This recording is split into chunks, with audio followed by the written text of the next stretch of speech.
or 10 foot too, but you know. Like,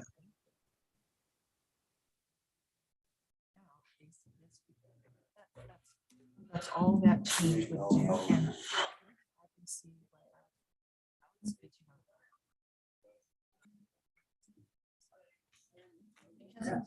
about my house. So if something structurally happened to my house, I could, well, what we ought to do is figure out why, because it shouldn't be. or, and then take not only my house, but neighborhood houses. Yeah, Because there's a lot of, It wouldn't we be are on a because of big this. slope. There's, so see this, like I have two separate levels in my backyard. I have a high and a low level. And so I should have written those levels in for you too. But the way it's measured, it's measured from the. But if we finish this, finish that's okay. Your That's side what of I the checked. Yeah, because this is tiny. Thank you. Hey, Danny. You're here a couple weeks ago. Color perfect. Ross, So- thank you for my birthday present. Oh, with the right. What'd you do on your birthday? So, Yes, you There were two do. commissions. oh, Cheesecake Factory and then one directly related to my employment. Lucky bugger. well, that sounds like a fabulous day to me. Sounds fun. Did you have your? They're the only That's ones- So you, awesome. you do have to Okay, turn it So, off. yeah, just Number So one. before you turn it. let's That's for yeah, for Rick. elevation. Because Oh, I I never, remember. remember what it Oh, A you was. lot of did. big homes in our Yeah, neighborhood, but so that's not the case. I have a few rules of when Cases, I don't think it's ever been. my friends are to take I care don't of think me. it's On the other side of this. My members are That's free. The only purpose of this is so you don't end up with this big dichotomy. So then, so then this, then it would be at 44, and that's a lot better. Now, a lot of the cities, you'd have to do this, you'd step it up, you know, Mhm. and they could still do that, but this just gives a little more flexibility. And still protecting the people. And when I just talked to a bunch of other cities, you know. I think you have to do And the thing is, it's not necessarily outliers, you're just talking about, this makes no You have difference if it's all from finished grade. Makes no difference. If you don't have a slope, it doesn't matter, right? It only talks about, Right. it. and the thing is the There's not slope, many, there's not many. Yeah. There is a few in our neighborhood, a few. but, but right now, some of the last plots of land. are- They are, anyway. Well, anyway, you does could the just level? take a picture and from the data, that's the data I got. So I'm going to just venture out and make a motion to. Thank you. So whatever that's- Now, And now then you you might- will. now you know. How are you feeling? So I'll just make. I have a baker's cyst Oh, no. right here. I thought one thing was enough. Why do you need more? I know. Now I'm she's going got to blood. orthopedic specialist on Thursday. See what they can do about it. But I'm walking good. I walked like I was 90 a week ago. I mean, I'm not kidding. you. It was bad. But yeah, Get you a walker. You'd have to tell me. I why you know. I think was so. thinking about that. That would be interesting, you know, to find out really why. Why it is, yeah. Yeah. Yeah. No, it's, Yeah, it'll be a very educational. I forgot to remind Nevaeh today at school. Hopefully she remembered. I don't know if she's coming or not. Not this one. This one. So did I take somebody else's? What, this? Okay, no, yeah, that's my, he said these were wrong. So these are the first one I got. And my sergeant is setting up drinks. And she was your son. Well, I have to check with the engineer. So this is Lois bid for the boiler. He just said, like, buy the console and do that and the webcam. I'm too late. No, it's cool. That's a really good question. Like, I'll go back. So I did the live stream. Now video and then I'll play it. we don't want it on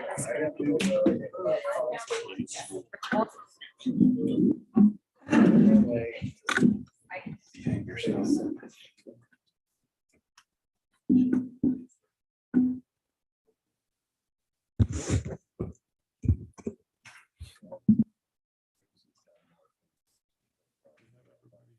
Yeah. You got a couple more minutes.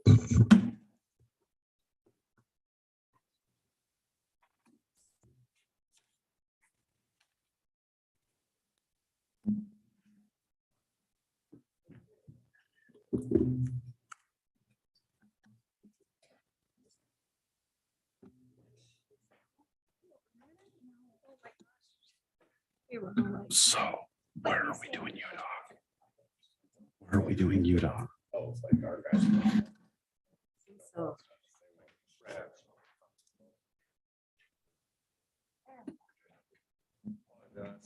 Which one is it? I know. That's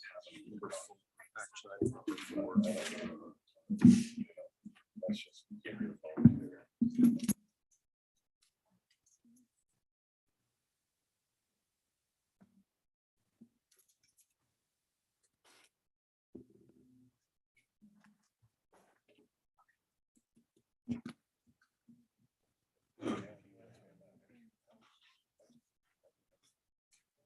That's for the mayor dad's side.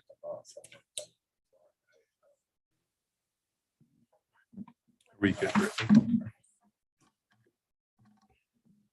Welcome, City Council, to our council meeting. Mayor Dandoy is out of town today. He's on a personal vacation out of state. Because of this, we'll need to appoint a mayor pro tem. So can I get a motion for that pro tem? I motion that Joe Paul be the pro tem. And I'll second.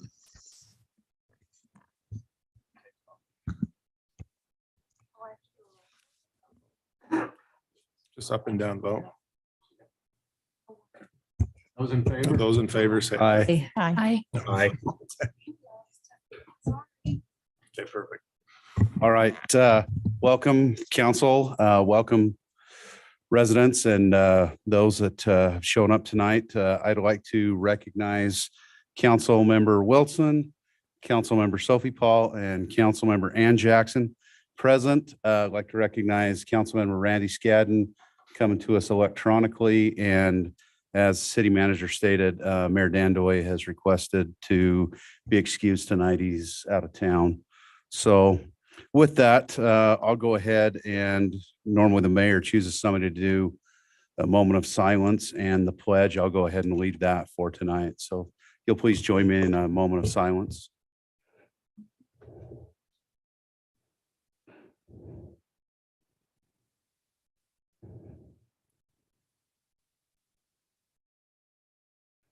Thank you. If you'll please join me in the Pledge of Allegiance. I pledge allegiance to the flag of the United States of America and to the republic for which it stands, one nation, under God, indivisible, with liberty and justice for all. Thank you. Consent items. These are items considered by the city council to be routine and will be enacted by a single motion. If discussion is desired on a consent item, that item may be removed from the agenda. The only consent item we have is approval of the October 4th, 2022 Royce City Council minutes and November 1, 2022 Royce City Council minutes. Was there any adjustments? There are, and I have sent those to Brittany. You have them? All right. I will entertain a motion to accept these meetings with the noted adjustments. I move that we accept the minutes with the adjustments. I'll second it. All in favor? Aye. Aye. All right, they passed. Thank you. All right, we'll now go into a public comment section. If anybody wants to comment on anything that's being presented tonight or anything that's relevant to what's going on in the city, please step up to the mic, state your name and your address. I am Kevin Homer. I live at 5398 South, 4000 West here in Roy. I just wanted to take a couple of minutes and address one of the issues on the agenda. In the discussion section, H in the fifth item, number 5, has to do with the proposal to adjust the parking ordinances here in Roy City. I think that there are a couple of parts of it that are probably appropriate. The first part, there's an adjustment being made to what a vehicle is, and it's to include basically any towable vehicle, RV or utility vehicle. That seems to be appropriate, and I could probably be on board with that. I do applaud Officer Curl in making this proposal. I think that there are some good things that can come about from this. I also have a couple of concerns. There is at least one part that the mayor and several council members have already brought to our attention, the lack of enforcement of our current ordinance. The proposed ordinance is significantly more intrusive and significantly more difficult to enforce. Like to hear from someone in the police department, Chief Gwynn would be good to hear from, about how much effort it would take to monitor every trailer, every vehicle on every street here in Roy City, and how much it would add to their time and their duties. That's, for me, a pretty significant concern. I'm not sure it can even be done to stake out all of the nuisance trailers we have in the city and make sure that there's a 10-minute unloading and loading time period being observed, or change from 48 hours to 24 hours for the notification to move it. One of the other parts of the proposal that concerns me is it also says if a vehicle is found in violation of this, it must be removed from the streets of Roy. And there's no time frame specified. It sounds like any trailer in violation is indefinitely banned from the city. And I think we should probably adjust that to say that there's some kind of a period where you could bring it back into the city and actually put it on the streets again. So I'm concerned about those things. A couple of suggestions I would make. I think that it might be useful to say, let's come up with another time period. Maybe there is a long-term parking permit, as much as I really don't like the city getting into the permitting or non-permitting process. Maybe if you need to park a trailer for long-term, a week may be considered long-term. Anything less than that would be short-term, and we have maybe 2 different rules for that. If I'm going to move in or out of the city, it's going to be really difficult for me to get it loaded and unloaded in the 8-hour period with 10-minute load and unload intervals, because, you know, I might need to sleep a little bit, or maybe there's a whole bunch of stuff to move in and out. So I think we need some leeway in there. The other thing is, we don't really know if this is broken. All I know is you guys get a lot of feedback from people about trailers that have been staying out there too long. And I pretty much agree. There are some.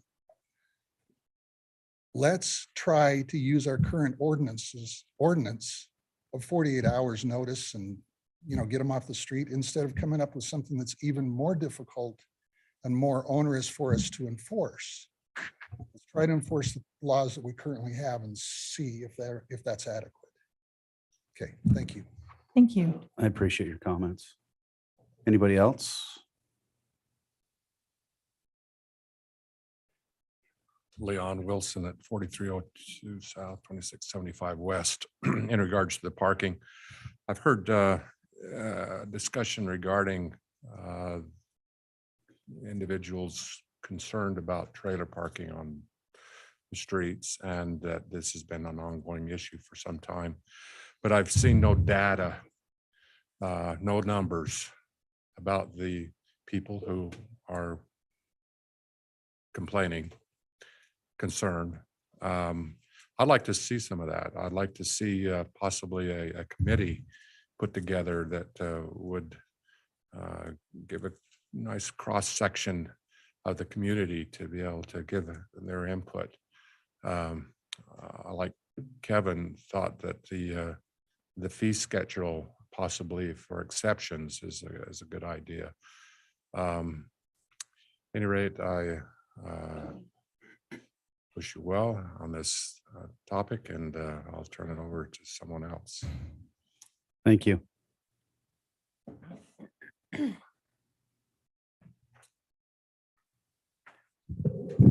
Dennis Brown, 2119 West, 6000 South.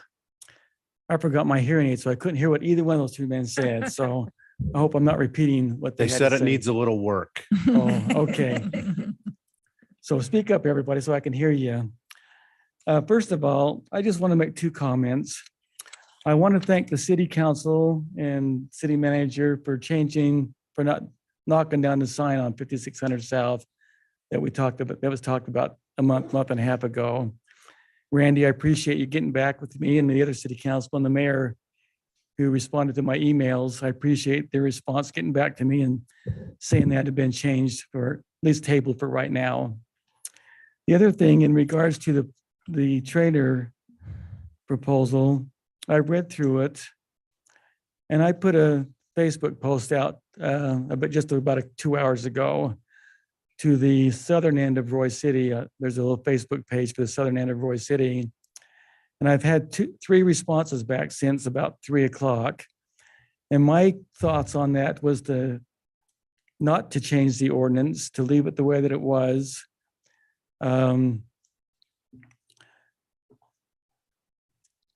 don't like government telling us what we can and cannot do. I'm very conservative. And I think being able to park a trailer on the side of a street for a day is okay.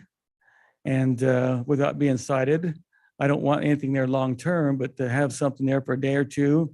Sometimes you have people come home from vacations. It takes a day or two to have them get their trailer house unloaded and then get it back in their parking stall or take it to a parking facility. And so I think we need to give them some leeway on that. And so the responses I got back on my Facebook post was not to ticket someone for having it over 24 hours. I think it's my understanding, anything over 24 hours, there would be a warning given. And then after that, there would be a citation given by the police department. I know that I've been to the budget truth and taxation meeting earlier this year. And I know that we hired, I think, 2 extra police officers. I think giving the police officers something more to do as far as writing tickets for tagging a trailer that's been parked out on the street is just something extra for them to do. I think they could spend their time better doing something else. And so my vote is opposite. I'm opposed to changing that ordinance. Thank you. Thank you. Anybody else like to talk?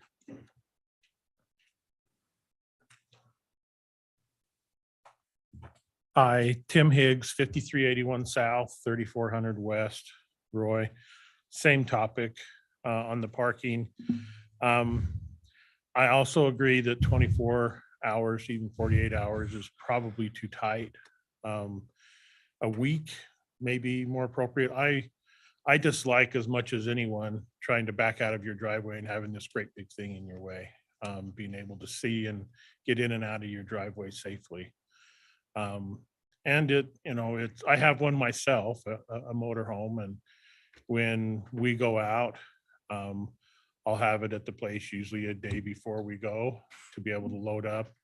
And then when we come back, maybe a day or two after to unload and clean it and get it ready to store. But a day or even 48 hours is pretty tight to try to do that in. I also, when I saw the changes that were notated, it caused me to go out and actually read the whole ordinance.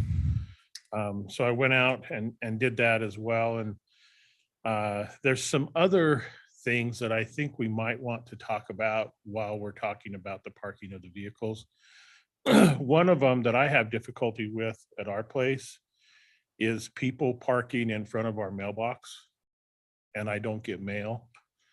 And there's no ordinance or no point in the ordinance that talks about inability to park in front of mailboxes.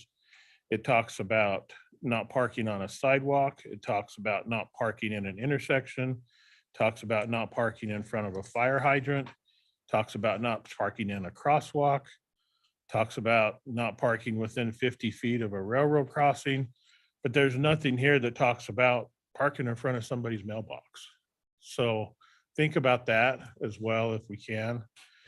And then I'm, just as the gentleman before me said, I am really opposed to HOAs and having the government and the area try to dictate what you can and can't do in your yard.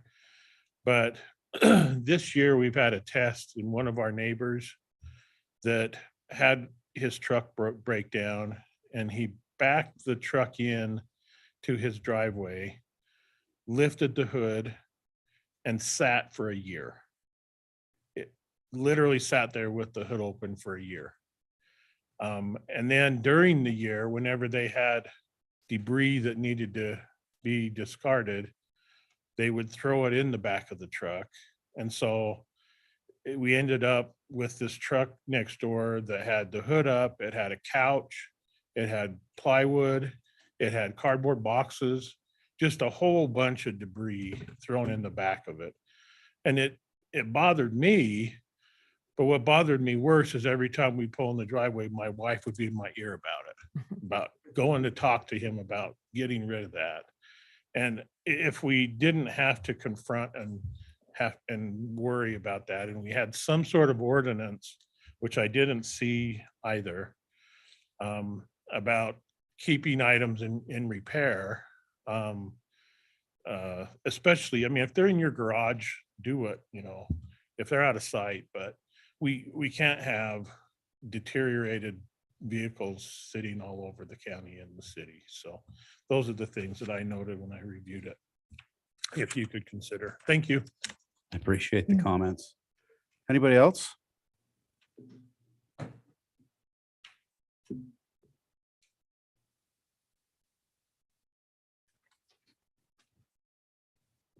Jeremy Brighton, 4745 South, 3600 West. Same as everyone else. I'm concerned about the proposed changes I feel they're an overcorrection to the issue. I agree that there are a lot of trailers that are left on the street longer than they should. I see it from my house. I see it as I drive around the city. I agree that there is an issue. I think if we did more on enforcing the current, you know, marking the tires and whatnot like they do currently, that would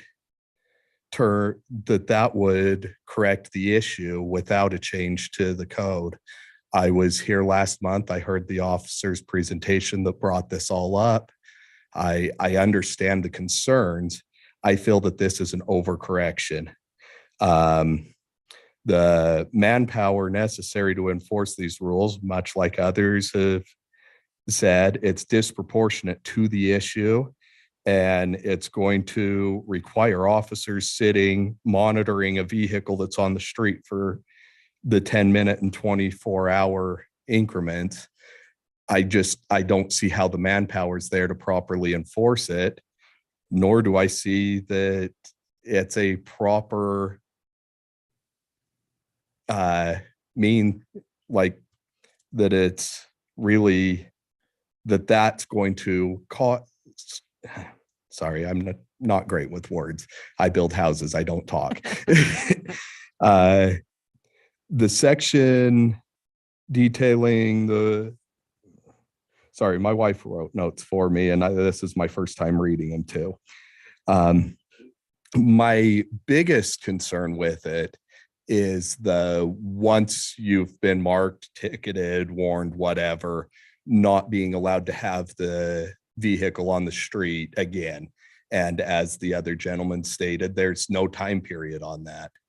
I'm dealing with that in Syracuse City currently. I'm building a house in Syracuse, and one of the neighbors of the property is annoyed that construction's going on in their neighborhood and called on my vehicle sitting there. And I'm not allowed to have my work truck parked on a city street in Syracuse currently because I got a neighbor that was upset that construction was going on in his neighborhood. it was my work truck that I was driving home every night, but now I can't park it even while I'm working on the street in Syracuse City. I have had tires on my own personal truck, the same work truck, marked sitting in front of my house while the engine was still warm from me driving it, because I also have a neighbor that anytime she thinks she can get me in trouble, she calls and tries to get me in trouble. Not going to bore you with all the details on that, but I'm sure you've seen messages from her too. Like, and I'm sure I'm not the only one with a neighbor that just looks for a way to get them in trouble. And that's where my concern comes is, you know, if I have my ATV trailer out on the street while I'm loading my 3-wheelers, because I play with old machines, and my neighbor calls on it, then those tire, you know, it gets marked and told I can't have it on the streets in the city. Well, then I also use that trailer to haul materials to jobs sometimes. So right now it's sitting in a driveway of a lady's house that I'm building a deck here in Roy. But if it was on the street, then I'd get in trouble because my neighbor complained about me loading my 3-wheelers on the trailer. I feel like we are overcorrecting and pushing too far on it. I do understand the concerns that are why this got brought up, but I feel that there's a better method. And I feel like this is going to be used inappropriately as a way for a neighbor with a vendetta to harass others. Thank you. Appreciate your Thank you. comments. Anybody else? I'd like to say I appreciate people taking the time to come to council meeting and speaking up. That's probably the greatest way for us to hear about it. There's obviously other means, but to see and hear it from you and to feel your passion, I appreciate it. I'm sure this will be discussed further when we get to that, and we'll take the topic up at that time. So thank you for those that spoke up and those that have come to council meeting.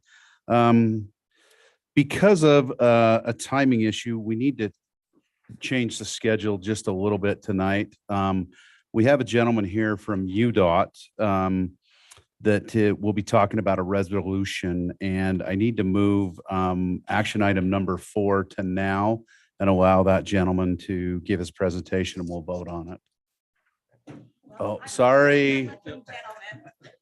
I apologize. I asked somebody else who was that individual, and I thought it was UDOT. So No worries. Totally sorry. So no harm, no foul. I just thought I would add to that. Thank you. For fun Your tonight. name? Rachel Blackburn. And I would you am on bring the microphone closer so we can hear you? Sure. better? Thank Welcome, you. Rachel. Thank you. My name's Rachel Blackburn. Yes, I am related to Andy Blackburn, but I Uh-oh. hope there's no harm there tonight. I am a consultant for UDOT, and I'm on the program management team for the 5600 South project that I'm sure you've all heard a lot about. Just a little bit. Okay, good. So in that 5600 South project, UDOT is doing what we call a progressive design build. So we bring the contractor on early in the project. And what that does is it allows UDOT to get this project bid, awarded, and out to construct much quicker than if we were to put the project out in other methods of contracting. So UDOT recognizes that we have a contract with our contractor, Sandridge Construction, for this project, but we don't have a contract with Roy City. And Roy City, you will have utilities moved with the project, you'll have road work done with the project, and a lot of impacts to the city. So UDOT would like to enter into what we call a master agreement with the city that basically outlines the rules of the game, how we, UDOT, will coordinate with Roy City and how our contractor will work with Roy City. This master agreement, we did reach out to the city and request some timeframes. Again, it is just a master agreement outlining those kind of rules of the game. We will have supplemental agreements, and that master agreement does have an exhibit that has some text, a template language for those supplemental agreements. And the supplemental agreements will really detail out each utility relocation that will happen with the project. But again, the master agreement really is that umbrella agreement that details out how much time the city will take to review plans, how much time the city will take to review agreements, et cetera. So I hope that gives you a little bit of an understanding of what that master agreement's for. Thank you. Have you received the information? Yes, we've actually had Andy review it as well as our engineers have already reviewed it as well. And you're good with it? Yes. All right. Any question from the council? All right, I'll entertain a motion.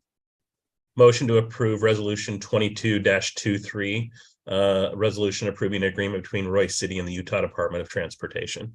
I have a motion by Councilmember Scadden. Do I have a second? I'll second it. I have a second by Council Member Jackson. Is it a roll call? Yes. All right. Councilmember Jackson, Aye.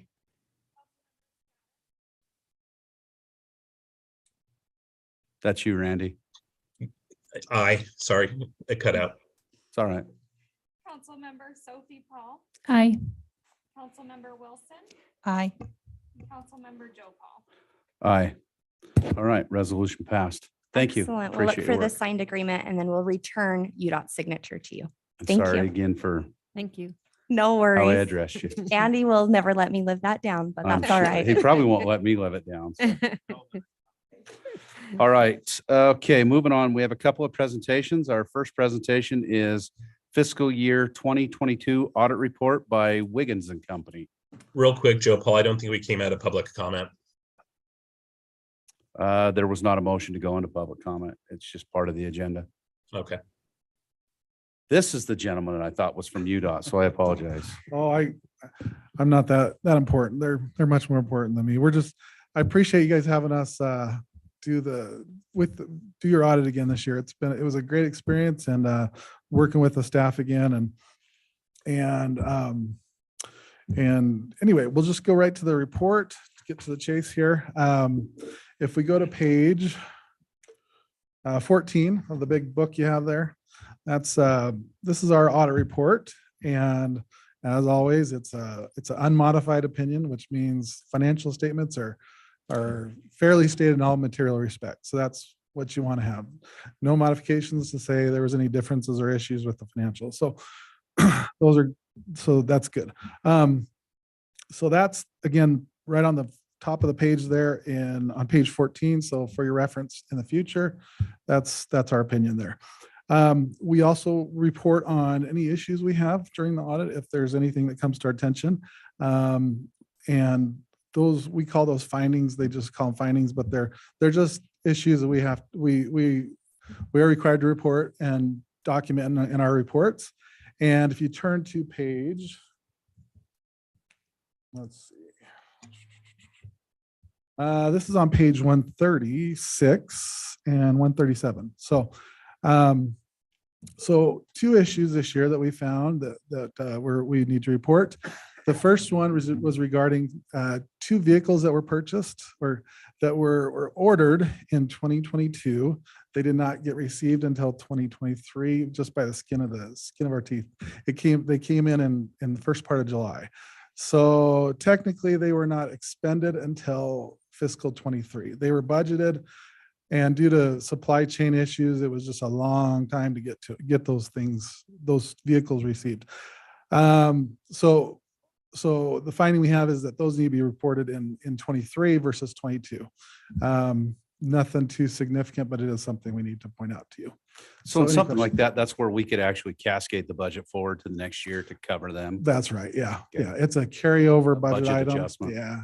Yeah. Just pushes it to the next budget and just some logistical things for you all as the council that you'll have to handle on that. But that was on that one. And then the other one, 2022-02 is just regarding reporting new employees that are newly hired employees.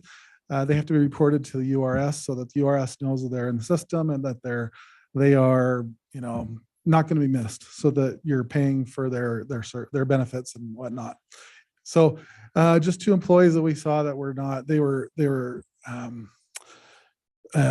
seasonal, and they're actually ineligible. So they're part-time, completely ineligible, but the retirement system does require you to put them in the system so that if they are eligible down the road, they will be included. So does that make sense? So just some, just procedural. And I think these items have been addressed with Amber and Matt, and they have procedures in place, and they look like really good procedures. We don't audit those procedures or the resolutions, the responses to these findings, but so that's as you guys process your procedures down the road, just something to consider for future. So that's really the nuts and bolts of our report.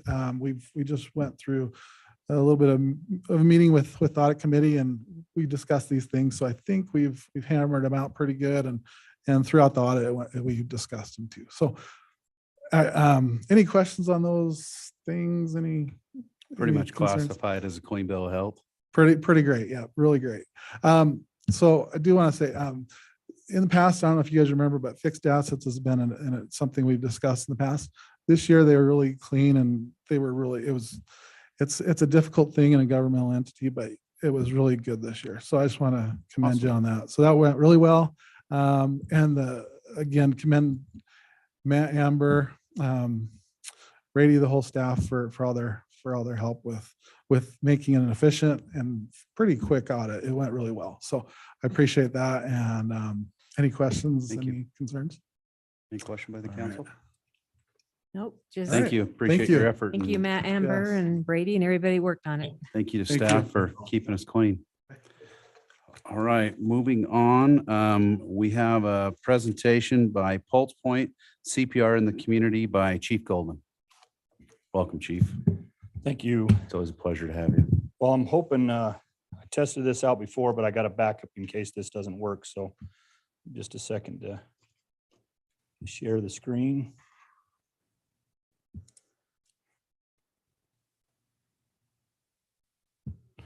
Okay, so what's going to happen in Weber County is it's a CPR in the community type of a thing, and it's actually an app called Pulse Point, and this is what Weber County, and it's being funded through some private company, Weber State University, and the local hospitals to actually fund this app through the process, and it goes through dispatch and the CAD, and actually will reach out to citizen responders that are trained in CPR. And that's the gist of the app. And so I got a few things that here on the want to present, but let me just read my piece that I did put some time into. So I'll go ahead and read this piece for a second. When a cardiac arrest happens, victims usually don't receive CPR until professional help arrives. Royse City Fire, in collaboration with other agencies in Weber County, are rolling out a new app that can send CPR trained citizens of our community to the scene. This technology can get help to those citizens faster.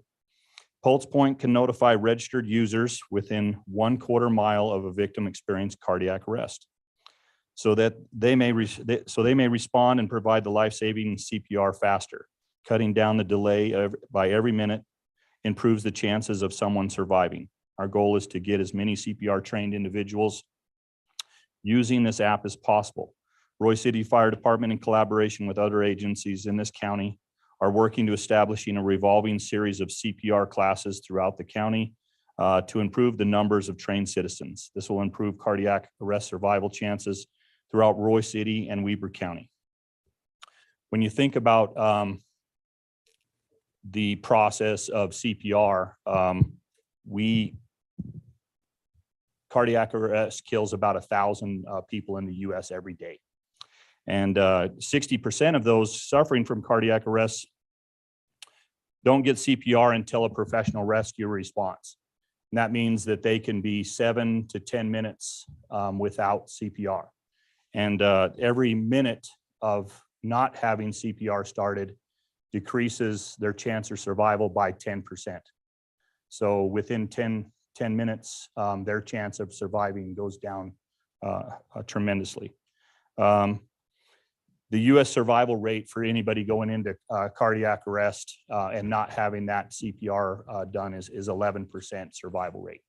So with this process that we're trying to do, that we're trying to implement, that actually will reduce that by a significant amount.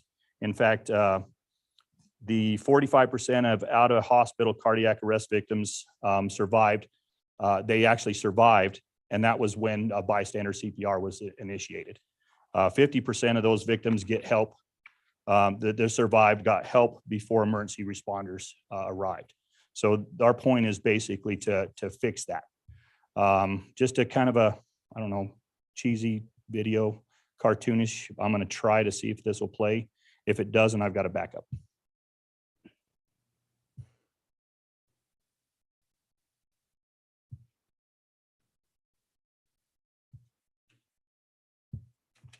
No sound, sorry. So we're going to go to the backup. Okay, so yeah, I think what it did when I tested it, it actually had give it everybody and it screeched it. So I tried to just use it that way. So I'll just go to the pulse point. Nearly 1,000 people. I already mentioned that. How this works, basically 911 call will come in. Dispatch will do their normal processing, call processing, and in the same time as responders get the call will go out to your app on your phone or your device, and that device will alert you to say you're in the area of somebody having a cardiac arrest, and you can go to that and actually be there. This is set for people that are public layperson in public places. The only ones that will be notified of any residential or anything like that will be just like I would now. So if I'm off duty, I would actually be notified of my neighbor or somebody close to me, where I would be a professional that could go to their resident and actually help them start that process. So there's different levels of this that actually is installed in the app as well. One of the things I've talked about on the response time, you think about when the call comes into the dispatch center, there's about a minute of process, but we don't know how long that delay was before 911 was called.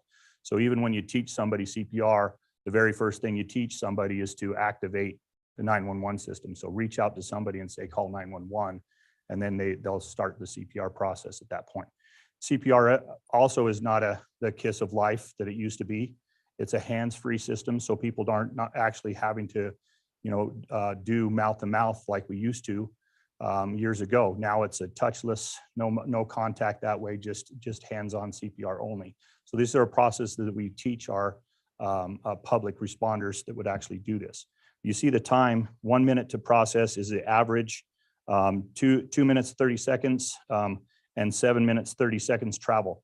I'll tell you in Roy, we're total probably about 7 minutes total to include dispatch. So we're 5 to 7 minutes in that range to get to anywhere in Roy, unless we're out already on a call. So then that would be delayed, whether it be going to 31, going into 32's area, 31, 32 coming into 31. So the delays are there, but it still can be upwards. National average is 9 minutes to get to somebody. So their chance of survival, if nobody starts CPR, has decreased by 90% now. So this is why it's important to do something like that. This app is really, really neat. If you look at it on your phone, when you do get it added, basically it just pops up and immediately you'll see medical information, and they'll just say CPR is needed, and it'll alert you that you're close. And So did you say it only works in public places, that it won't alert me if my neighbor? No, it won't. It won't alert you unless you're a public safety or a professional that already does Because they don't that. want you going in somebody else's house. Correct. Yeah, correct. So Makes sense. Yes. Absolutely. It's all part of the dispatch 911 system. So the CAT. So basically every deployment that's going on here in this county, we Roy City have above average rate. In fact, by quite a bit in the state, by about 10% higher than the rest of the state, where you ROSC, where you return of spontaneous circulation. We have a very high rate of survival or return of spontaneous circulation in Roy. And by getting the bystanders to start CPR and do this process and potentially get an AED that's close by as well, to the scene actually will increase our citizens' survival rate by quite a bit. So that's our hope. And that's exactly what we're looking at trying to accomplish here. So that's my piece. Is there any questions with this? I have a question. Go ahead. So when somebody is alerted, obviously when a fireman or policeman, does the app alert you that somebody's on their way or? No, so the 911 dispatcher will let them know. So, so the 911 dispatcher will, whoever called 911, if this was in the city building here, whoever's called 911, the dispatcher would let them know that somebody is responding. And we also have somebody responding that knows CPR So the 911 person is the one that's gonna, to help facilitate this. the Yes. pulse that'll know on the app who is close by or? It automatically generates in the Oh. system. It's a computer-aided dispatch system. So as soon as they generate that piece, it automatically picks it up and sends that information out. Well, that's, I It's don't know why amazing. someone didn't think about this before now. Yeah, it's, This is great. it's been around for a little while, but it's cost a little bit more but as it's grown, the prices went down and the benefits actually been shown. And so be- you could go to other, like, if you're in like Layton and you could, Yes. yeah, it doesn't matter. Yeah, Layton's not, the county's not using it right now. Right now, it's just Weber County, and I think down in Salt Lake County is using it right now too, so. But a person that receives the information, if they want to respond, then they somehow put a response on the app. So Yeah. then the dispatcher knows. That's Yeah, correct. that In sounds fact, all our responders that we have will go through a sign up process, and the administrators will get us loaded in there. And then we will start this campaign, and there'll be a press conference next week where we'll get this information out even to the county and through the local and the state news. So I have two questions. First one is, where I do search and rescue, I know I'm covered under things, but as a layperson, if I respond to one of these, what kind of protection do I have? Am I covered under Good Samaritan laws?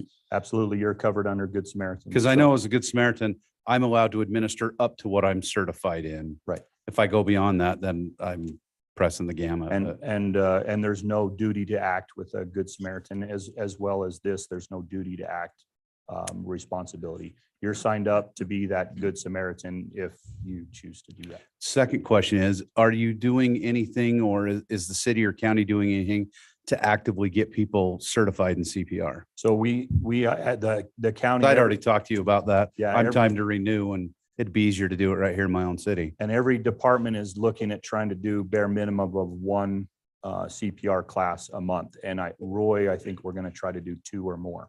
So we're going to set them on specific dates and do it on that. And I think we're going to try to get the cert on one of the days the cert comes in, try to do it in that same time frame. So more people not only be involved in maybe cert, but also would be trained in CPR. as Well, I think once people realize that the mouth to mouth piece is gone, that it's all chest compressions, Yes. that I think they're more active, they're more willing to participate. Right.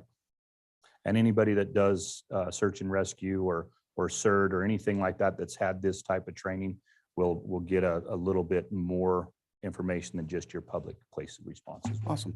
I think it's a great program. I mean, any time you can get involved and help.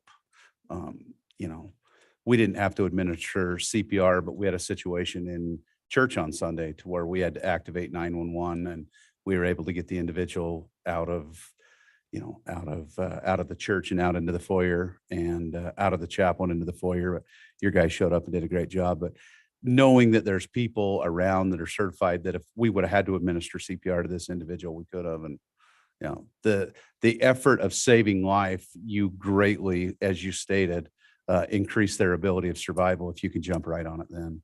That's correct. And the addition to this is the AED part, which will actually start coming out. So places that have AEDs that we might not know about, we'll be able to identify those. They can and register them on there. Get them registered, correct. That's awesome. So not only then the dispatcher can tell somebody that there's an AED just down the hall from where you're at. I think it's a great program. So is this a free app? Yes, it is a free app. And so is everybody in your department, the and the police department required to put No. this? No, so it's optional whether they want to do it or not. It's the same as their app that they get when they're on duty for the alerts and stuff that they get. Typically they shut that off when they're at home and shut it off as well. So, but if they want to, this app will let them know. So, Awesome. Well, thank you. I look forward to that. It's a great program. thank you. Thank you, Chief. Any other questions on that? All right, thanks. All right, we'll continue to move into action items.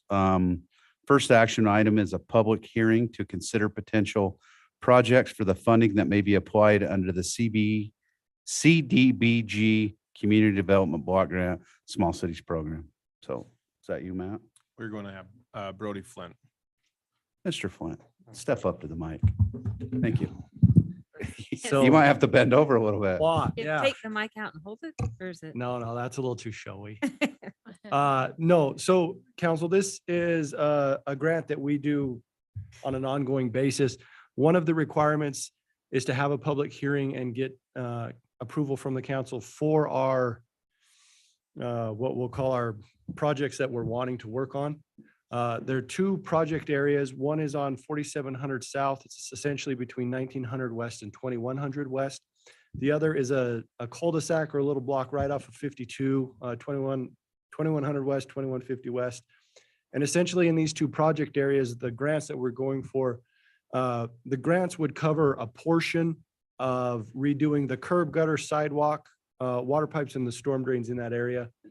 And so this is kind of step one of the process to get those grants. We are required to do a public hearing and hear, I guess, why we wouldn't want this or want it or whatever. But and then the second part, once that we get the approval or the disapproval, I guess, but then we would move on and actually finish the grant application for these specific projects and then see how much we were awarded for. So Ross and his guys kind of pick out areas that they would consider most critical to work on. And these are the areas they selected to hopefully get a portion of the funding so we can take care of that infrastructure. Thank you. All right, council, I'll entertain a motion to go into public hearing. So moved. Do I have a second? I'll second that. All right, it's been moved and seconded that we go into public hearing. All in favor? Aye. Motion passed. We're now in public hearing. If you'd like to comment on the community development block grant, please step to the mic and state your name and address. Come on up, Mr. Homer. I see the twinkle in your eye. I can almost think of what you're going to say. Then I appreciate it. Okay, you write it down first, and then we'll compare what I say. I'm Kevin Homer. I live at 5398 South, 4000 West here in Roy.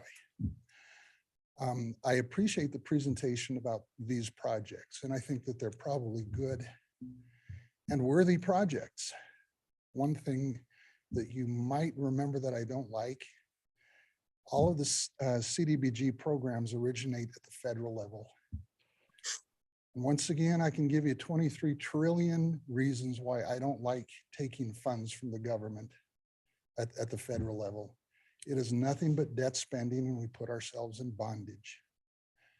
I would prefer that we fund these same programs locally by using bonds and making this an issue that the people of the city of Roy vote on. Maybe we come up with a system where we can continually have a fund that is bonded and we provide for our own expenses out of our own pockets instead of going into debt at the federal level. That's pretty close. How's your paper look, Joe? Or Mr. Paul, excuse me. We're on the same page. Okay.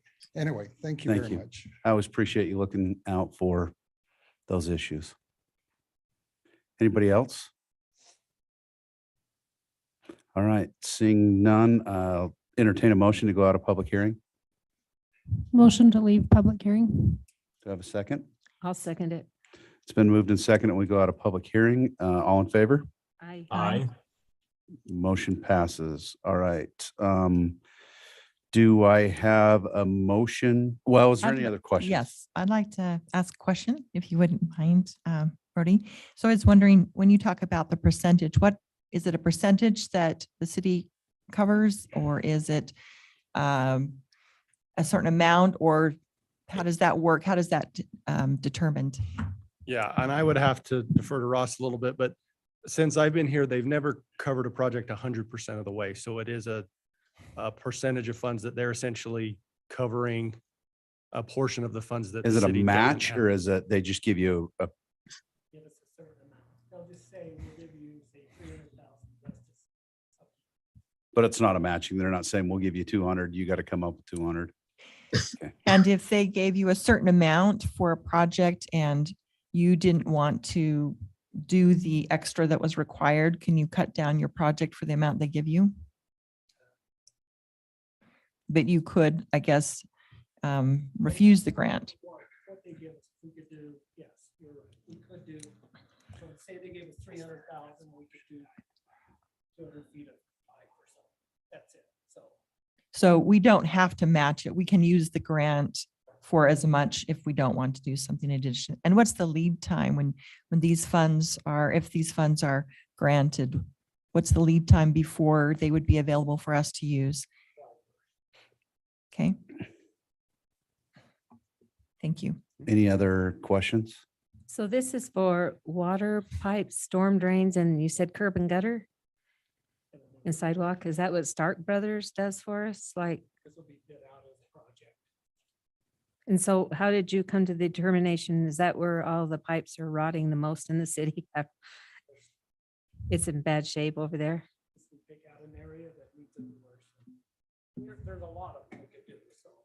Yeah. You already have a space in mind. You already have a project. Those were the ones that were stated. Yeah, the 47 Yeah. or south, 19 to 21. So even though you put in the grant, you're not guaranteed it. You're just asking for the grant. Right. This, like I said, this is the first step. These two proposed project areas have to be approved before we can ask them for the funds. And then we'll see how much comes back, what gets approved, what doesn't get approved, and then Ross and his guys will make a plan from there. But we have to have approval for the two proposed project areas to even apply for the grant, to finish applying for the grant. Right. Any other comments? If not, I'll entertain a motion to approve the two project areas that were recommended. Motion to approve the two project areas that were recommended. Do I have a second? I second it. It's been moved and seconded. It's actually going to be a roll call vote because it is a financial. Brittany?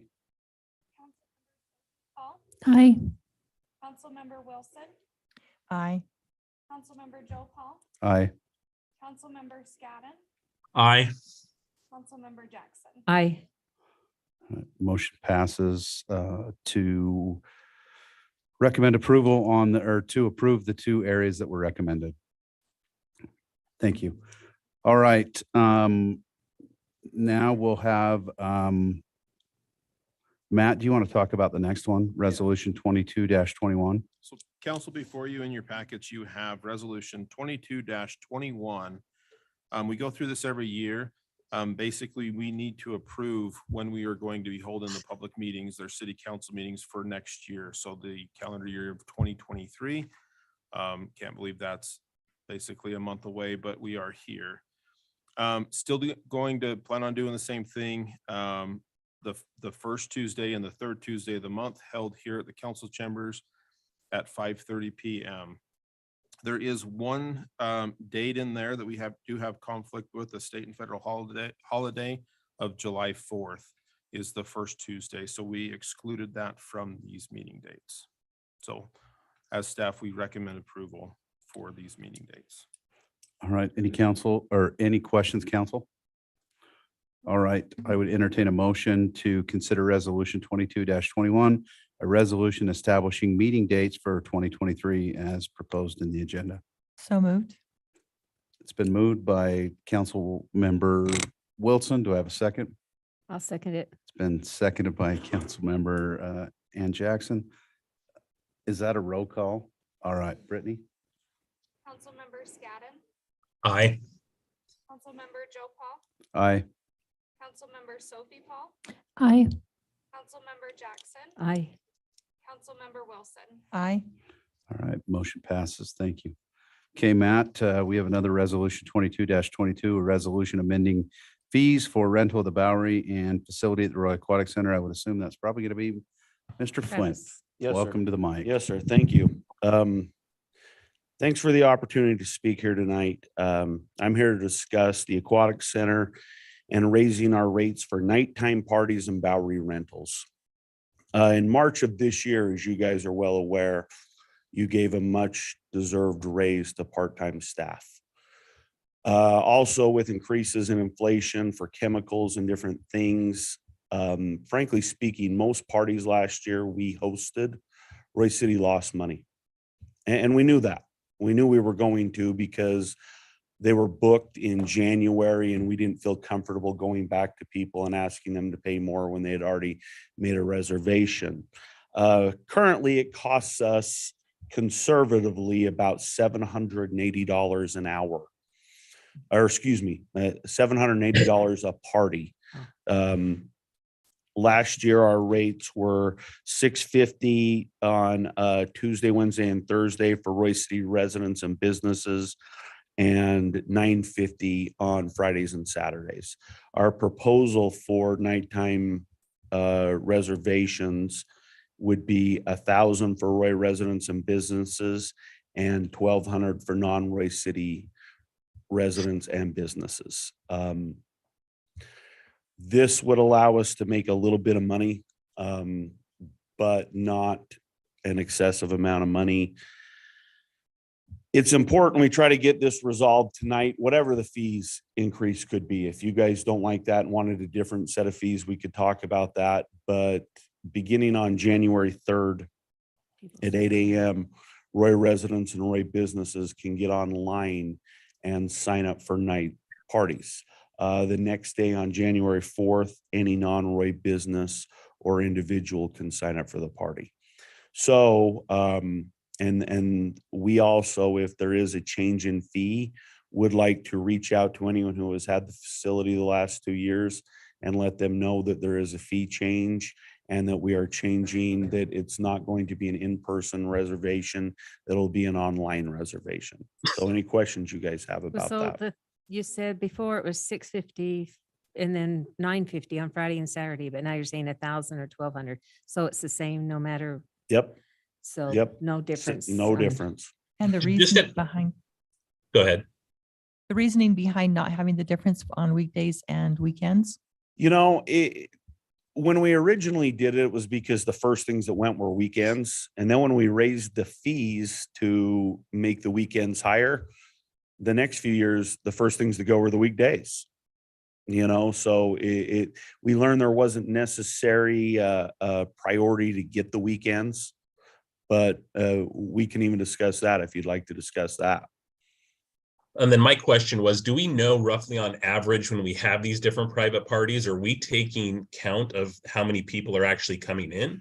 Because when you look at like the corporate event space, let's say an organization will go out and they'll rent a movie theater. They'll rent an entire theater for some type of movie premiere. Traditionally, a corporation is paying, I want to say the pre-COVID rate was like $35 or $40 a head. And so I'm just, I mean, from an entertainment perspective, when you look at how long a movie is versus how long somebody goes and rents out our facility for the evening, they're getting a steal. So I'm just kind of curious if we have any of those types of numbers, because I think we're way under market. We ask people when they sign up how many they're going to have.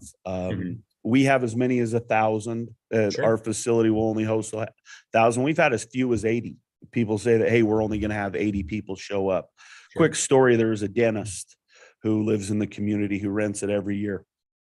And I brought it up to him that we knew we were going to have to do this year because of some of the reasons I mentioned. And he said, still a great deal for me. I'm going to bring 1,000 people in here.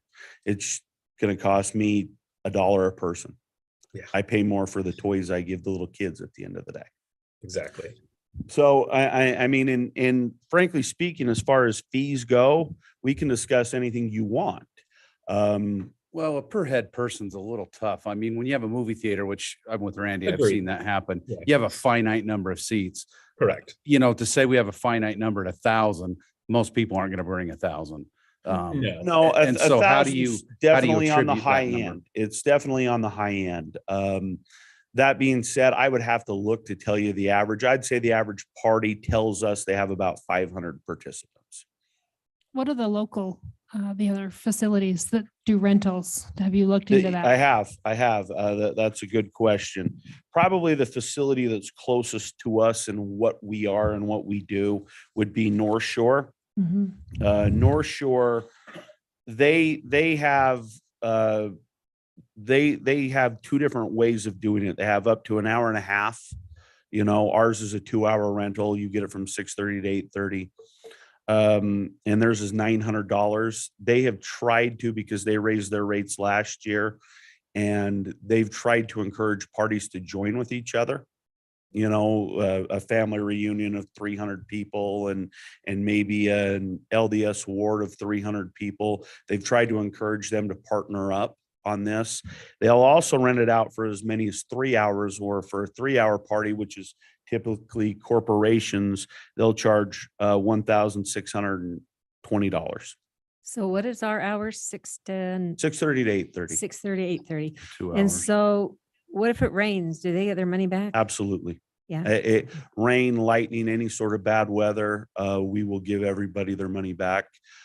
We do have if you cancel, you have to cancel a month out, because historically we fill up about 98% of the days that are available to be rented. And if you just cancel it because you don't want to do it, you have to do it a month out. But if there's inclement weather of any way, we always give you a full refund.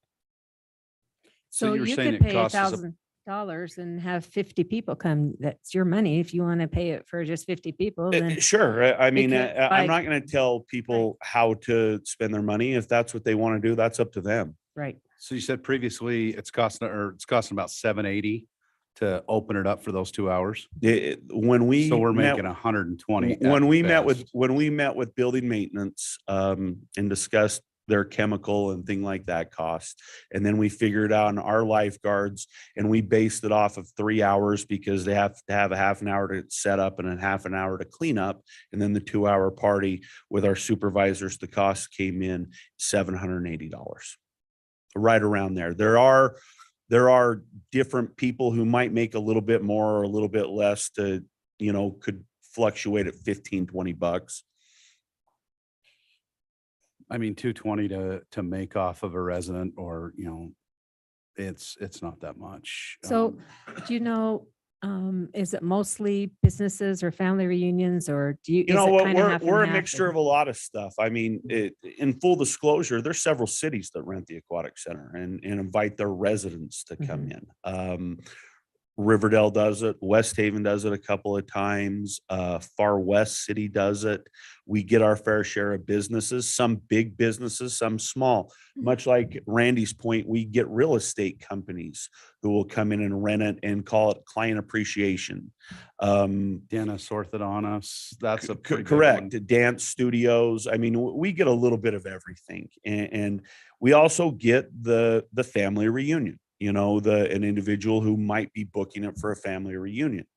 And we would, you know, probably encourage those guys to maybe partner up with somebody else, so the cost wouldn't be as expensive if that was the case. So do they have to show proof of residency to get that $1,000 deal, or how do you? They do should, that? yes, that either business or some form. I could see somebody having a relative live in Roy, but then their business And in- I'm sure that happens. I Yeah. mean, let's be honest, I'm sure it happens, and we're not going to catch them if Yeah, they do. right. You know, we're not going to catch them if they do.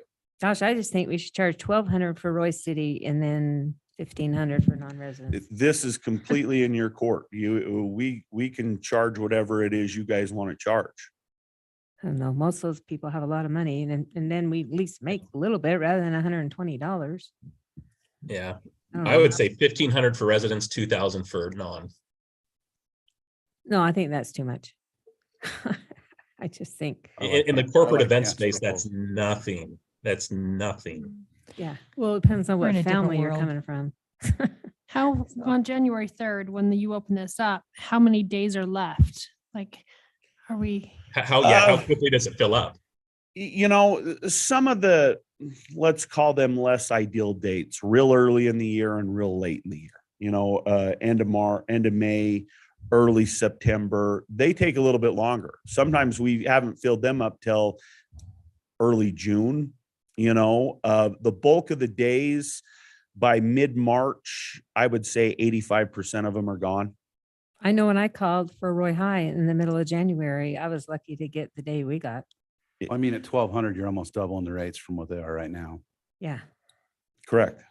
And like I say, this number is, I completely lay it in front of you guys to say whatever it is you want. I mean, I guess you could do it at 1,000 and then 1,200 like you proposed. And then if it ends up being, you know, over $780 this year, then we'll just have to increase it again. Well, I think we're foolish to think that costs are not going to continue to rise in Right. a lot of fronts. No, we evaluate. I would be more inclined to say 1,000 and 1,500. Yeah, Yeah. Give the breaks to the residents and the businesses right. I in think that town sounds and like a great idea 1,500 too. to the outsiders. Non-residents. Yeah. Okay. 1,000 to the residents and 1,500 for non-residents, because we know how much Riverdale City and West End, those people like our, and they don't give us a deal on anything, so let's make them pay. The resolution. Seriously, we don't get anything and they take advantage of our good aquatic center and our complex, and they buy passes and get it cheaper. So I think they should have to pay $1,500. We can do that. Would you clarify again what the percentage of residents are across the reservation? You know, I would have to double check that. I do think it's probably 60-40 resident to non-resident. Thank you. I can double check that and send you guys all an email. Okay. Any other questions, comments? I would entertain a motion, considering the resolution amending the fees for rental of the Bowery and the facility at the Aquatic Center. If there is a change to the fee structure, please include that in your motion. Right. Motion to approve resolution 22-2, a resolution amending fees with the resident fee being $1,000 and the non-resident fee being $1,500 for the rentals of the Bowery and facility of the Roy City Aquatic Center. It's resolution 22-22, just for 20 clarification. 22, oh, was it? Okay, 22-22. Okay, we have a motion at $1,000 per resident, 1,500 for non-resident. Do I have a second? I'll second that. All right, we have a motion, a second. It's monetary, roll call vote. Brittany. Councilmember Wilson, Aye. Councilmember Sophie Paul, Aye. Councilmember Scadden, Aye. Councilmember Joe Paul, Aye. Councilmember Jackson. Aye. All right, motion passes. Thank Thank you, you. Travis. I appreciate it. Thanks. Things like this, I appreciate you forward thinking, because things like this go a long ways to get us out of the problem that we're currently in with the complex. And so Yeah. if we can figure out ways to keep us on the positive side versus the negative side, that'll go a long ways to help us out.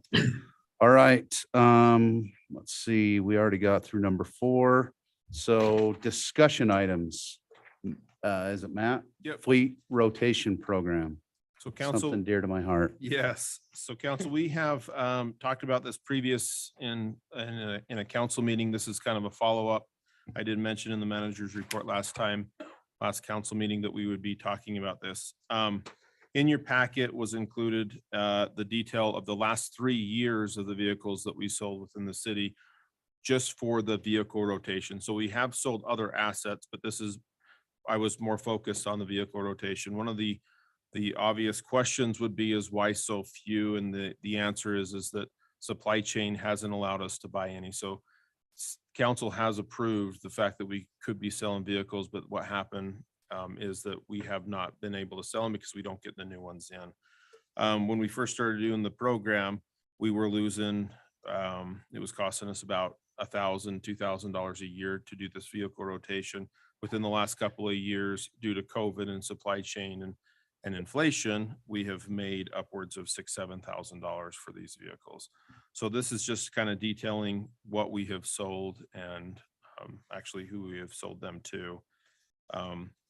But yeah, I just wanted to provide you that information. I recommend you keep doing it. I don't know if you need a recommendation, but One of the things that I want to address, kind of why we're on this topic, and this came up in the audit, is the fact that a lot of these vehicles, it's appearing that we're buying a lot more vehicles than we have because we haven't been able to purchase them. Some vehicles can be in a budget 3 times before we actually get the vehicle. There's going to be vehicles coming up that we have actually already received that were budgeted last year, and we are having to rebudget them. So it looks like we're doing this all over again, when in fact it's only one vehicle that we've received. The other part of that is that I just want to remain open about this program, because perceptually I know it can appear negative that we are buying and selling these brand new vehicles. When they're actually purchasing these vehicles, they're looking about the discounts they received on these vehicles. That's why they're buying the specific vehicles that they do. So if we're receiving a $9,000 discount on a vehicle that we're able to sell, that's the reasoning why they're doing that. So just wanted to throw that out there as well. I mean, when we looked at doing our program, we based it off an 80% residual, and we felt like if you were at least maintaining 80%, it was worth flipping them yearly. Sounds like from your numbers, we're well above that. Obviously, they'll balance out over time, but I think you'll probably stay above that. So. Yeah. All right, thank you. Status of the Roy Complex boiler request for proposal. Is that you, Mr. Oliver? Yeah, I'm to the point of I'm ready to move forward with the complex, getting the boiler bid out, and I give you a timetable. It shows if you guys give me the go ahead tonight, based on all this, we would be back February, first council member or a council meeting in February to have you approve the RFP. So if you have any questions on this, just go ahead and ask. So to clarify, this is for the water-based boiler only, and that is the budget we have, or what we suspect, but we're hoping to maybe have a bid that's less than that, or we'll see how they come in. It's the boiler, the hot water heater, the heat exchanger, all the asbestos removal, and redo all the water lines in the basement. That's what this includes. Okay, and that would be from the same company would do all of that, or would that? We'll be put it separated? out as one big project. Whoever bids it will bid it as a big project. They'll hire different So maybe subcontractors to come subcontract. in. Yes. Mhm. And do we have a specific group that we may hand these out to, or do we just have it out publicly and people come to it, or what's our best way Yeah, for well, that? You see the little blue, if they go Mhm. onto that, Okay. it's right there, everything on it. So Mhm. So we don't specifically ask like 3 or 4 people to we bid it, can, if you have somebody that you want to come and bid it, they can. They just go to Mhm. that website, and get that's all where the it's at. documents. Yes. Okay, so we're hoping people are just monitoring that website because they normally They- do it. oh, and they then do. see it. Yeah, Yeah, they they do. do. So you're anticipating it's going to come in right about $700,000. Based on what, yes. So that's Hopefully better la- than I ho- thought. Hopefully less, but that's just for that downstairs. That's not the pool. That's not the deck. That's nothing. This is just in the basement, all that stuff. Well, I thought it was going to be more because we had to do the asbestos and all that. So I'm glad that that's all included in this. So where are we currently at on funding? I know the council originally allocated 500,000 of that. Where are we at on the Say donations and fundraising? Yeah, let's have Brittany do it around 650, it seems like, with the Roy City Council money. So we're about $50,000 short at this point. That was with the 25 from Eccles. Yeah, Okay. maybe a Have we- little bit more. Have than we heard 650. anything back from the Miller Foundation? Have not, no. Well, I know I got 10,000 still coming in and some more. I'm hitting up after the first of the year, that allocated money already for last year. So as soon as January comes around, I'm hitting all them people up. Donate money. So I feel confident we're going to reach that 700. My concern is if we reach the 700, what do we do for the rest of the pool that we The know is remainder. a liability? Yeah. I mean, I have a recommendation, but I have 2 recommendations, but Yeah, I would hope you would give me the money to do the plastering while the pool's shut down and everything. So Right. in June, we can open and the pool up. So everything's ready to go. So Yeah, but the additionals, probably that much more again, or another what? How much is plastering? 450,000. So we're at $669,000 with the Roy City funds. So we're $30,000 short plus another 450. Yes. So we're about, And that's just for we're the about plastering. That's not- $500,000 short. Yeah, and that's But- without the millers. And so we're hoping for big bucks from them. So And when does the ramp grant process? Because that was going to be my first recommendations. We put all of our effort into requesting money from ramp for the other 500,000, where we've already got 500,000 in matching. You know, could we get 500,000 out of ramp? Travis will be talking about that tonight, yes. And I'll hit up on that in a few minutes when we talk pickleball, but the ramp, I believe is due January 16th. I think that's the day it's due. If it's not the 16th, it's the 15th. And when do they announce that? Typically, they'll announce it mid-February, and it doesn't get approved historically until the first county commissioners meeting in March. And ramp understands there's 40,000 residents in Raleigh. And a lot of those vote and ramp seems like it comes up on the voting block quite frequently, and it's a controversial how close it is to passing every year. I think they're aware of that information. Just thought I'd throw that out. All right. So any more questions? Well, I think we're well on our way and appreciate your efforts. So this sheet here, that's the one that will be outlined for people to be doing the bids and going forward for this specific project. So my question is timeline, if you put it out for bid, do you have to award the bid? No. Okay. Because without having the rest of the money, I would. But if not- we do put it out the next, and we don't go forward with it, I'm sure a lot of these people won't bid it again. So Well, like you said, I mean, we don't have the money to do the plastering and we ought to get enough money to do the plastering. If it's going to be tore down for a period of time, we ought to get it all done at once. I agree. So maybe we don't put it out for bid. Well, next Fri- it or would be this nice Friday. if we could do it all at once, but on the other hand, I do think we need to proceed because the longer we aren't proceeding, then the harder it is to continue. So I do believe we need to do some motion and continue with that and then go forward with. So my fundraising concern as is we you get the can. boiler done, you fill the pool, and then you're going to drop it down for another 3 months to plaster it. I want to see if we're going to have money before we go any Yeah. farther. I would hope, yeah, you would have me do the pool the same time the Would sure be boiler's down. nice. Yes. So. Well, I know that Bob had talked about taking money out of our rainy day fund and paying that back when we get the money from Mhm. those other contributors. I know the school districts are planning on swimming in this next year. Talked with the superintendent about this about a week ago, and they have no other place to swim but here. And they are gonna figure out the rental process of how much they're gonna pay us, and it'll be a lot of money to help us do the upkeep on this. And so this needs to go forward and we need to start working on it. and I getting it agree, it done. needs to go forward, but I don't like spending money we don't have.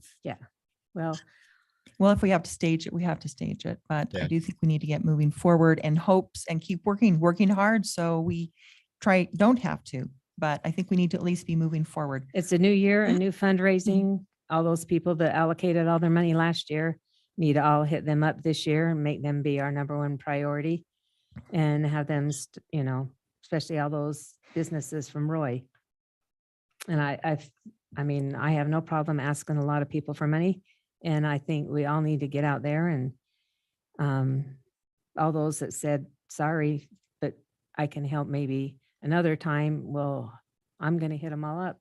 And I really feel confident that the swim team, they haven't gone ahead and done any fundraising yet neither. And then with the money we'll get from rental, that will continue to help us. So I have a question on that, not to Yeah. sound so bold, but the swim team seemed to be the most prevalent people that showed up to speak out about it. What have they Yeah. produced? Yeah. Well, I don't know what they've done. I don't know if And, they and the school donated. benefits so much from it. Yeah. I'm hearing varying stories from the school, if they want to contribute, if they don't want to contribute. That's why I say I'm hesitant to spend any money that we don't have an extra $500,000 sitting around to fund for it, especially when we raise taxes for public safety. I mean, if we don't end up getting the money, we're another $500,000 out on this, where the city's put out $1 million. So many people are passionate, but yet we've only got $169,000 from donations. That's my big concern. Right. If we go any farther, Well, if we don't get money from grant, then I say we put it out for a bond and let the mass vote on it. So am I good to just continue forward though, and then bring it back in February to see if you guys want to? I Vote on it won't then? allocate any more money from the city, me personally, Yeah. until we have enough to cover it. So if we don't do this, if we put it out for bid and then we pull back and say, never mind, we don't have enough money, you were saying they won't bid again? Well, Like, the person that gets it probably would be mad, but no, we could still put it out again. So. I mean, we already know it's does gonna it come up cost to us about anything to 700,000. put it out? we're gonna hit the $700,000 All to amount, get this just part done. advertising and engineering and stuff like that. so. Okay. Well, I think we need to move forward. We've I been think we working on need it. to move forward. The school keep district pushing. just can't hand us over taxpayers' money, so that the way they'll be helping us out is by renting it. But for on the other same token, schools. can we just throw out taxpayers' money that we don't have?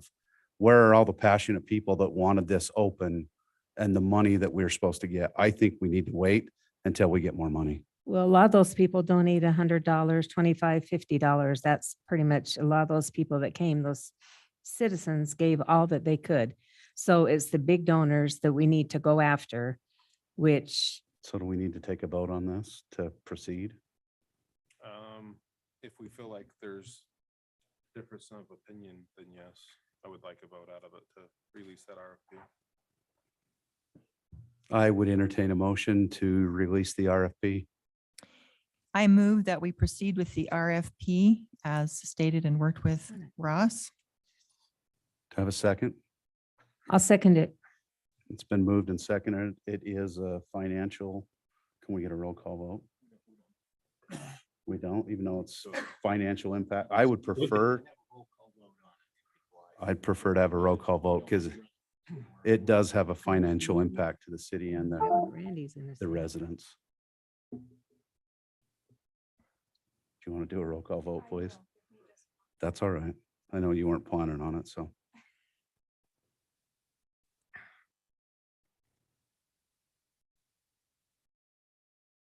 Councilmember Sophie Paul,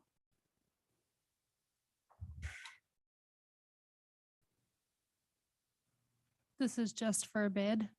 Yep.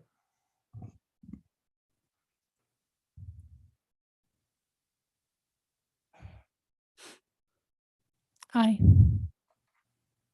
Councilmember Wilson, Aye. Councilmember Jackson, I, Councilmember Scadden, Aye. Councilmember Joe Paul. Nay.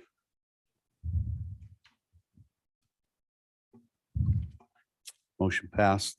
We can proceed with the RFP, but it's got to come back to the body to award any for future financial. All right. Next topic of discussion. More money. We're gonna talk about more money because that seems so much fun. Let's do it again. A few months ago, you guys tasked me to bring back a reduced scope of the pickleball court. As you remember, we originally had 8 courts and the talk of reducing it down to 4. The original cost was going to be $600,000. If we wanted lights, it was going to be $800,000. We had $150,000 allocated by Royce City and another $150,000 allocated by Ramp. We've talked with the contractor. He is, for the most part, going to honor most of the stuff in the bid. That being said, though, as we told you a few months ago, it wasn't going to be just one of those things where you cut it in half. The cost of the reduced bid would be about $400,000, $500,000 with lights. And the initial was how much? 600 without lights, 800 with them. So if you break it Saving down, if you $200,000. break it down, it's about $125,000 a quart with the reduced scope, and $100,000 a quart if you did all 8 of them, or you can say or save $200,000. So cutting the size in half, we save 200,000, basically. Yes. Yes. Now, I will say this, I'd be remiss. 4 quarts is hard. It's really hard for programming, and it's going to create a little bit of a bottleneck. Most facilities have 8. I would like to see 8, but I also understand there's financial. I mean, we're looking to spend lots of money in the near future, so I get it. I just, it is easier, and there's a reason they try to build 8 at a time. And how much did we get out of ramp? $150,000. So we, as the city, have got to cover the rest. Yes. Yes. That's not been budgeted for. No, it has not been. The original 150 was, but the additional funds have not been budgeted for. If it was something that we wanted to do, I would recommend we do it at mid-year budget opening. Does that include the fence around it? Yeah. That includes Yeah. the fence and Mhm. everything. It And does. so this contractor gets his own fence people? I mean, because we have Royland's fence from Roy. Yeah. Much like what Ross was talking about with the boiler. Not every contractor does every step of it, but they'll sub it out with other people, so he's got his own fence guy. Is there a So- way for us to sub it out? Oh, Yeah, sorry. because Royland's fence, I mean, I just ran into Mrs. Royland's the other day. He's and, been, we could talk to them. and we can look at it. He was very open when we brought up the idea of, when you brought up to me about potentially getting concrete and Right. things. He was open to that idea. I have not asked him specifically on fencing or Right. those kind of things. I have not hit him up on that, but he was open to the idea of donations of concrete and things like that. I'm he- hitting he- those people up after Christmas. He after is, the first he of has the year. shown a very good ability to want to work with us, and Mm. he does a good job. He's the one who put in the Emma Russell courts. We've worked with him in the past, and he works well. Joe, to tie into something you said, I agree, and I've had conversations with others that as far as ramp grant goes, we are going to be looking for a major ramp grant from Weber County in regards to the recreational complex. That's going to be the focus of our major ramp grant request this year. So give me the numbers one more time. We got the $150,000 ramp grant, and then Yep. the reduced court size is how much? I'm sorry, repeat that question. So the ramp grant was 150,000. Mm-hmm. And then the new reduced number of courts is what? What was that in for what?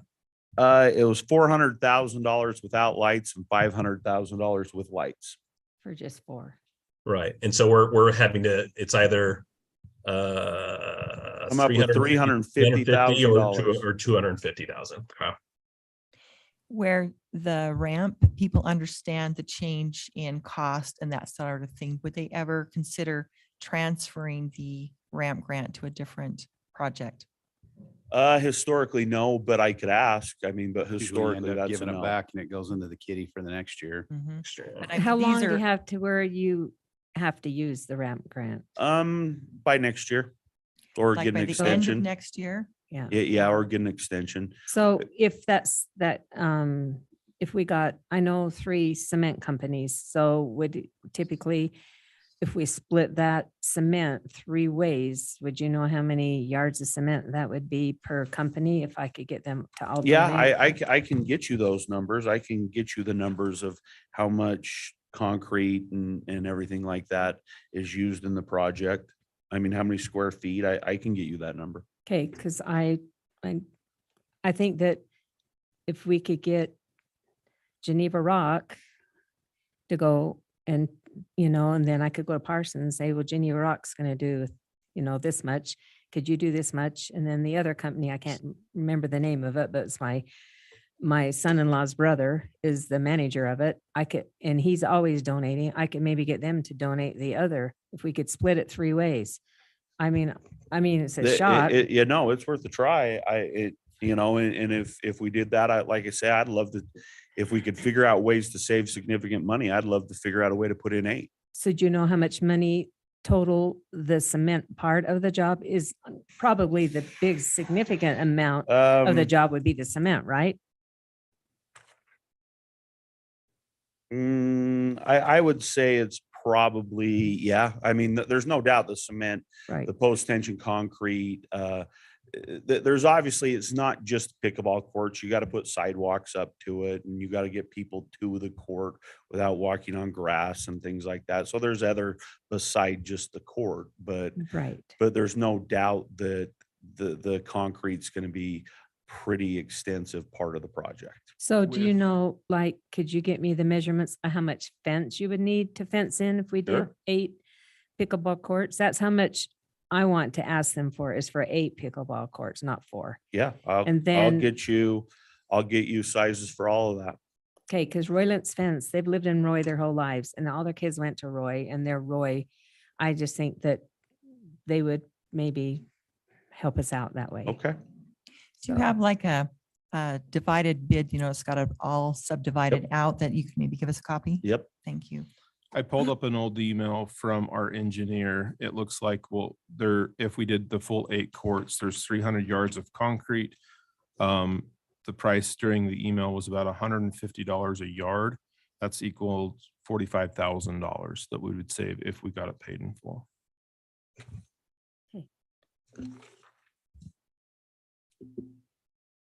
Well, my recommendation is we don't have the money in the budget right now. We wait till mid-year, and I think we wait and see what we do with the complex. That seems like that's a pretty major project. I mean, Right. if we can get enough donations to fund it, but I mean, we have a lot of wants and not a lot of cash to float the wants. Yeah. So I would wait and see where the money comes from before we move forward with anything. Okay. Thank Yeah. you. Thank you. Yes. Thanks, Travis. I appreciate your work on it. All right, status update on the red curb marking request for Bridge Elementary. Is that you, Matt? Yeah, we did receive an application in from Lonnie, from the principal over Bridge Elementary School. The police department, Chief Gwen did review that. I do have a meeting scheduled next week. Chief Gwen's out of town this week, but it's scheduled for next Thursday with Lonnie to go over this.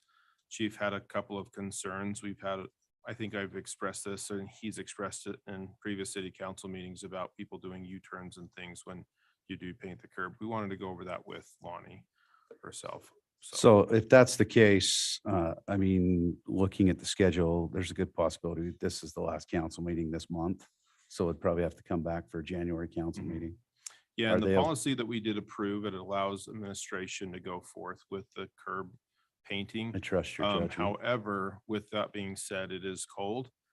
There's an alternative of doing signs because there's a fence right there and things like that, if that's the direction that we move, but Well, it might not be a bad idea to put up signs and paint the curb when it's, when it's Yeah, ready. because you But- can't paint when it's 20, 30 degrees outside, can you? 55 for 5 consecutive days, 3 consecutive days. So it's not going to happen till spring anyway. all right. Thanks for the update on that. We'll use your best judgment on that. Next discussion item is proposed change to Roy City Ordinance Title VI, Motor Vehicle and Traffic. Appreciate Officer Curl and your work on it. I always like when people are forward thinking and coming up with ideas. We do our best to bring those to fruition and reality.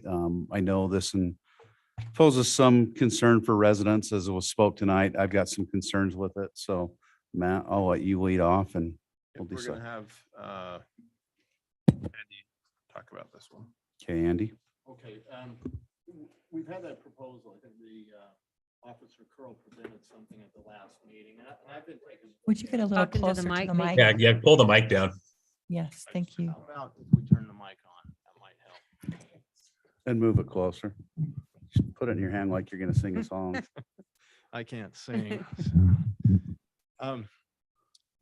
But we had it presented because there's an issue out there. And so I've been taking a look at things too. And what I'd like to know, before we draft something or come up, really is kind of where the council's sitting with this, what your thoughts are.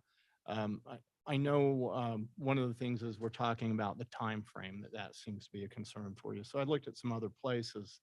And then in Riverdale's like 3 days, Ogden City's 7 days. I've seen different amounts. I've seen the 48 and I've seen 24 at different places. So a lot of that will fall in with what you think.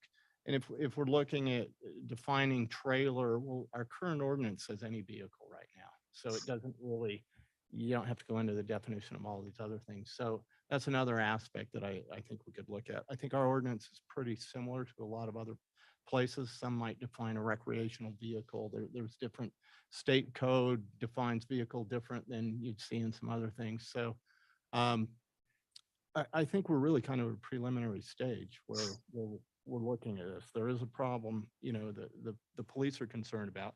And right now we have, ours is our 48 hours and we're left with civil citations in that, or we can tow. Those are our opportunities. We don't have a criminal provision, at least with the 48 hours or the parking in the snow. So I'm thinking that I'd like to take a little more time with this and maybe come up with a proposal that would work good. I might be able to clean things up a little bit. I agree with that. Do you have a preference on timeframes? I don't think we're effectively, and I hope nobody takes this personal, I don't think we're effectively enforcing our current ordinance. I mean, I know right after I got on the council, I got a warning for having a trailer on the street for more than 48 hours. My problem with that is I park my trailer out on the street on a Thursday night, get it loaded, leave Friday. So there it's 24 hours on the road. I come back Sunday, I unload, got to go to work Monday. By the time I get home Monday night, 24 hours has already expired. So the 24-hour thing, I have some concern on. I have some concern, is the trailer hooked to a tow vehicle? Is it not? I do also have a concern, and this probably won't be popular to state this, but you know, public right of way is not an extension of your business or your personal property. You don't own the public right of way. We all own the public right of way as citizens. So for those businesses that feel the need to not go rent a place to park their, you know, construction trailers, business trailers, I don't mind a short period of time, but there are people on my street that's the only place they have to park their construction trailer day in and day out. Does it leave every day? Yeah. But is it there in the night when people are trying to pull out of their driveway, or it's an impedance? So I think we need some more time to really hone this in. And there's something that I don't think we do enough as a council is create subcommittees. My recommendation is to kick this to a subcommittee of maybe police chief, fire chief, a couple of council members and whoever else, and let's hammer it out and bring back a resolution to the council. I don't know what the rest of the council thinks about that, but I mean, that I would would be my support- recommendation. Yeah, I'd support that too, because again, I'm taking issue with like the you know, even the 48-hour at present, because you think about it, I've got, just like you, I've got neighbors that have construction trailers, and if you have a bank holiday that falls on a Monday, they, you know, bring their trailer home on that Friday. You know, we're now telling them with what's been proposed that you've got to move it out of the city after 24 hours. So now they're having to, and understandably, yes, they don't own the right of way. It's all of ours, but it's still, I don't know. I take issue with that. So I would definitely support, you know. Well, taking it and I have just- the situation where there's people that park on my street and I can't get my truck and trailer out without True. driving across my grass. Right. And, you know, they've got 5 parking spots in their driveway, but their 3 landscaping trucks are parked in the road. I know why they don't park in their driveway. The current landlord won't allow them to, but now you're using public right of way as a business. Yeah. And so I think we need to hammer it out and look at all the options. Is there any other comments from the council? Well, so if they park their trailer there too for snow removal, I mean, you can't plow the streets too if they're trailers and they're. That's a whole nother Yeah, ordinance. that's a whole, yeah. I know, but I just think that 48 hours isn't enough neither. And I think like Ogden City, does the police even have time to go around and monitor all these people that park anyway for? Respond on a complaint-driven basis. So the neighbors that complain are the ones that we respond. Yeah, because I Yeah. didn't think you had time to go around and chalk every trailer or car parked out. I think another thing we need to define too is the trailers that leave every day, come back every night. I mean, Right. if you establish a pattern, if that's what you're doing. And the other thing is, I don't know, when it comes to parking, when it's snow removal or that, we have a code enforcement, but I don't know if that individual is able to write parking citations. I have my own thought about grounding police for a day, but maybe that's something that we look at as a whole. My thing is during snow time, police officers are responding to accidents, not vehicles parked on the road. And so what's the other option? That's why I say I'd like to kick this to a subcommittee and let that committee hammer out something and then bring it back to the council. And I don't know, does it got to go through the planning commission? So it's not a land use No. ordinance, so. Yeah, it's Title VI. So I mean, does Yeah, anybody have I a, think that there has to be lots more, research on this and, I mean, and I'd like just to feel be on bad the, for like that young man who has his trailer and he brings it home and he takes it to work with him. And that's his livelihood. And so, and if he doesn't have somewhere in his yard to park it, and you want to have it in front of your house so no one steals all your tools out of it and have it, you don't want to park it in some vacant lot where people can steal everything. So I just think there's there another has to part be that, some kind of permit or something that they can get, that if it's their business, that they are allowed to park there if they don't leave it there. Like for. there's weekends. another part that needs to be addressed because there are people that are starting to carve out chunks of their front yard and put down substrate so they can park parallel to their house. And I don't know how that ought to be treated. So Right. I think all this probably needs to go. I mean, I'd be willing to be on the committee. Is there any other council members? I mean, Absolutely, I would be. Yeah. and I think that like the gentleman said too, there should be something that doesn't block your mailbox because the mailman will not bring your mail if there's a. The, I don't know, the there secret, should the be secret to something like that, the secret to that with your mailman is just give him some type of gift card every year for Christmas. And even if my mailbox is blocked, he'll get out and deliver my mail. Yeah. Oh, well, I Wanna don't give ever my have the mailman a same gift card mailman, for me. so that wouldn't work for me. So I mean, my recommendation is to create a committee. Yeah. It sounds like I'm willing, if Diane is, please, I don't know if there's value, but I do find value in hearing from Chief Golden and definitely the police department and whoever else. Yeah. We haven't officially decided if we're going to open up for additional comments. There is one comment. Can I entertain that? Do you want to step to the mic? We already know who you are, but we probably for public record, state who you are. Really quick, Dennis Brown, 2119 West 6000 South. I have by rentals, I go around mow lawns every week during the summertime. And one time I parked my truck and trailer out and I parked in front of the mailbox and I came back to my car, the post office, the mailman put a card on my on my dashboard and says, please don't park in front of the mailbox. I think I got notified. I don't do it again, so he did notify me that I parked in the wrong spot. And that's what I'm saying about that mailbox. Well, that's good to know that they notify, so. Yeah, they put yeah. a little card on underneath my windshield wiper, says, please park so many feet away from the mailbox. I think it's like 8 or 10 feet, something like that.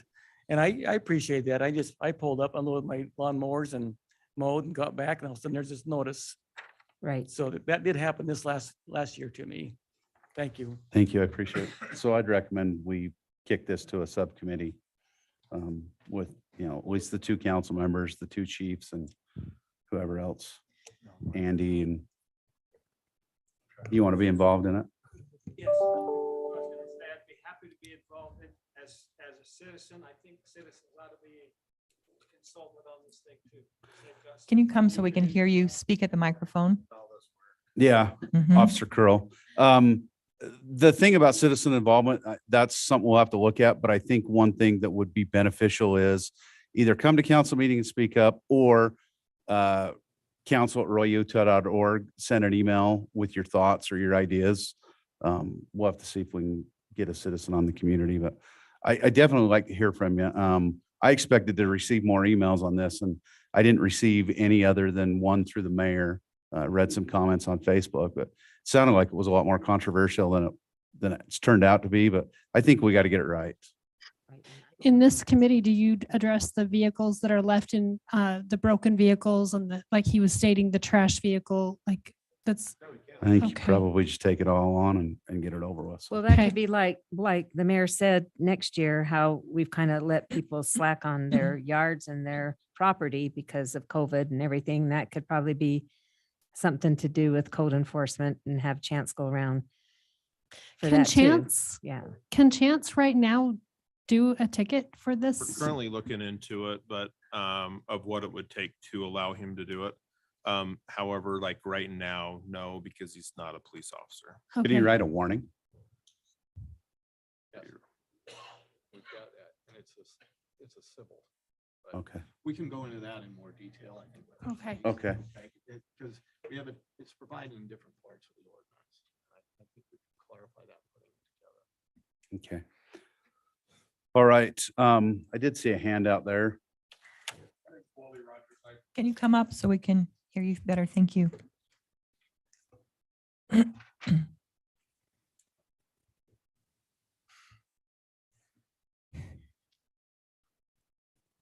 My name is Wally Rogers. I live at 4376 South, 2675 West.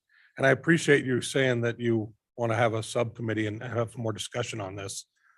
My concern, I read that the proposal was for like trailers and you're talking about trailers, but my concern is we're talking about like maybe vehicles too. Let me tell my situation. I have 5 children. My kids can't afford to go out and get a new home. With the cost of homes and apartments right now, I don't have a place for them to go get a new home. I have 5 cars in my driveway right now. And on winter days, we have to park in our grass. And if you guys are going to start taking away, and I appreciate it, the parking in front of our house is not our property. I understand that. But if we start making ordinances and regulations that take away from me as a homeowner, I don't have any options anymore. And as a homeowner, it's with these ordinances keep coming out, more and more ordinances, it seems like the right of the homeowner gets less and less every day.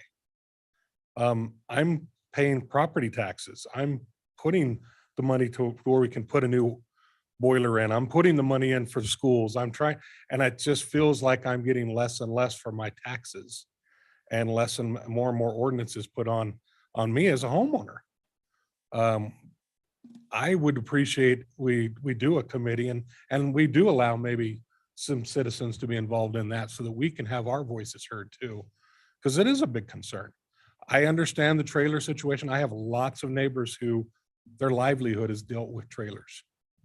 And I think this is something we can't, and I appreciate you saying that we need to look into it more and have a little bit more understanding and before we make a decision as to what we're doing. So I appreciate your time on that. Yeah, we need to figure out what's fair and equitable for all. I would agree. Thank you. So, thank you. Thank you. I just would like to mention some of the phone calls and comments I've had. People are concerned that they're trying to live life and we're just trying really hard to eke out a living, and we don't want to be criminalized. We don't want ordinances that now turn us into criminals when we're just trying to make it through make it through a day.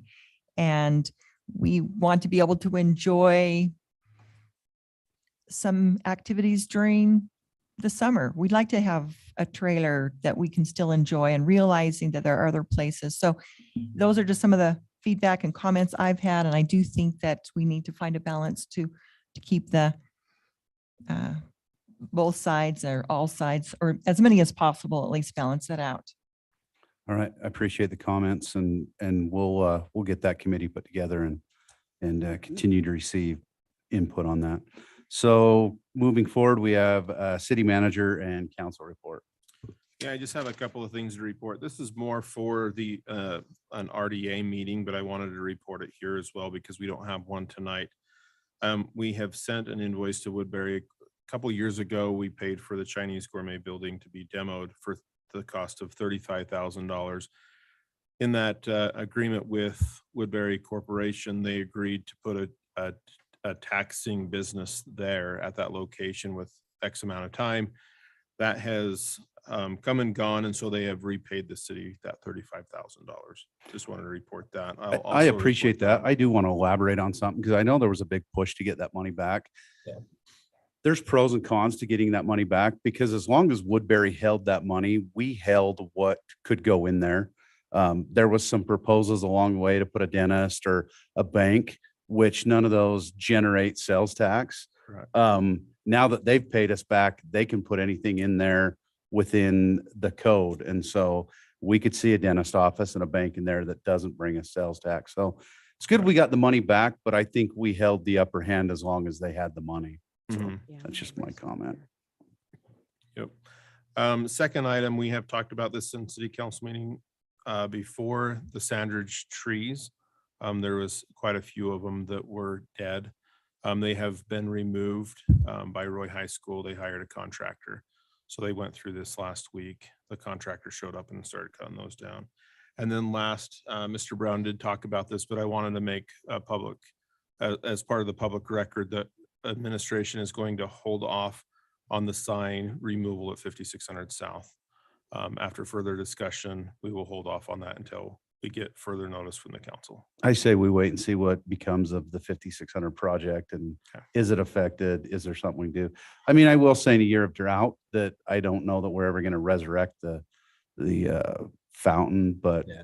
maybe we can use what's there to continue to make something beautiful for the city. So I appreciate that. Yep. And there again, it was concerns of citizens. Several spoke up and we, pulled the park break and said, let's hold off and see what we can do. So Right. I do appreciate the interaction because we do our best to try to listen and be transparent. So thank you. Yeah, that's too nice of a big sign to just, we could put artificial flowers or something in it to make it look nice, rather than tear it down, in my opinion. So, Well, I Yeah. appreciate Marilyn s- Savage is one of the right. ones that was very vocal about it. So yeah. I made my Facebook post. I got 15 notices within about 8 or 9 hours, and none of the people could say, why are we doing this? Nobody was in favor of tearing that sign down. Just so you know. Right. well, like I say, because of it was a fountain and now it hasn't been in use, talking to a public works director, chances are the pumps that are there will not be utilizable in the future. So reality says, can we repurpose it? Probably. And we'll look at that and we'll Right. bring a proposal and let people talk about it. So anything else, Matt? Nope, that was it. I do have one thing I wanted to bring up, because it happened tonight. We had a situation, and this is the third time it's happened this year, that the mayor has been out of town and we've had to elect a mayor pro tem. Previously to this year, the mayors chose a mayor pro tem, and that has been voted on by consent of the council, and that person has been mayor pro tem for the year. I sit on a board where I have mayors from other cities, other counties, and every one of them has a 1-year term mayor pro tem. The situation we run into this time is the mayor doesn't know who the pro tem is going to be. And so he's got stuff that he wants discussed, and he doesn't know who to go to discuss those, because who's going to be the mayor pro tem? If the mayor was to die, what's the next, who takes over? Well, until you can convene the council and vote on a mayor pro tem, you don't have a mayor in place. And so my recommendation is you could go 2 different ways. Your mayor pro tem could be your longest sitting council member, and that's just how it is. Or you go back to where the mayor submits, which this is what most cities do, is the mayor submits a name and it's ratified by the council. So we have a mayor pro tem. So we have a continuation of leadership in the absence of a mayor. And so I would entertain comments from the council on Well, what your so thoughts are. obviously, this is probably our last council meeting this year. So that's probably something we should do at the first of the year then. Well, just as the mayor has sent out to us our request of what we want to be on a committee, I say we go back to the way it was and allow the mayor to choose a pro tem, or if you feel like there's a better way to do it, but I think there needs to be a mayor pro tem seated for the year. I agree. Yeah. I might comment on that. if you have a minute. State code right here. Can you says bring it up closer, Andy? Thanks. He's a quiet talker. it needs to get closer. Doesn't talk loud at all.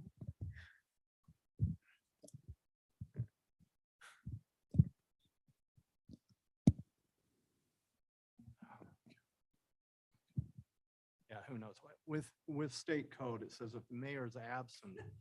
I can't. You just And need to it's get back on closer to red it, again. Andy. You just don't This talk work? loud. Does this one work in front of him, Matt? Yeah, there it goes red again. This one's green. Okay, we'll go with that. Okay.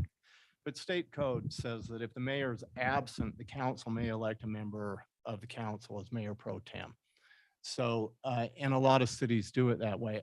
A lot, though, do it this other way, which is the way we did before. And it's a lot more convenient to have somebody appointed and do that for a year. I don't know that the code necessarily grants us that authority. It's never been contested before. And we've never had a problem with it, and it's been much more convenient. But I don't see it in the code where it says we can appoint somebody. It just talks about. So in the mayor's absence, it says the council can appoint, but it doesn't say that the council can't appoint somebody for the year in the mayor's absence.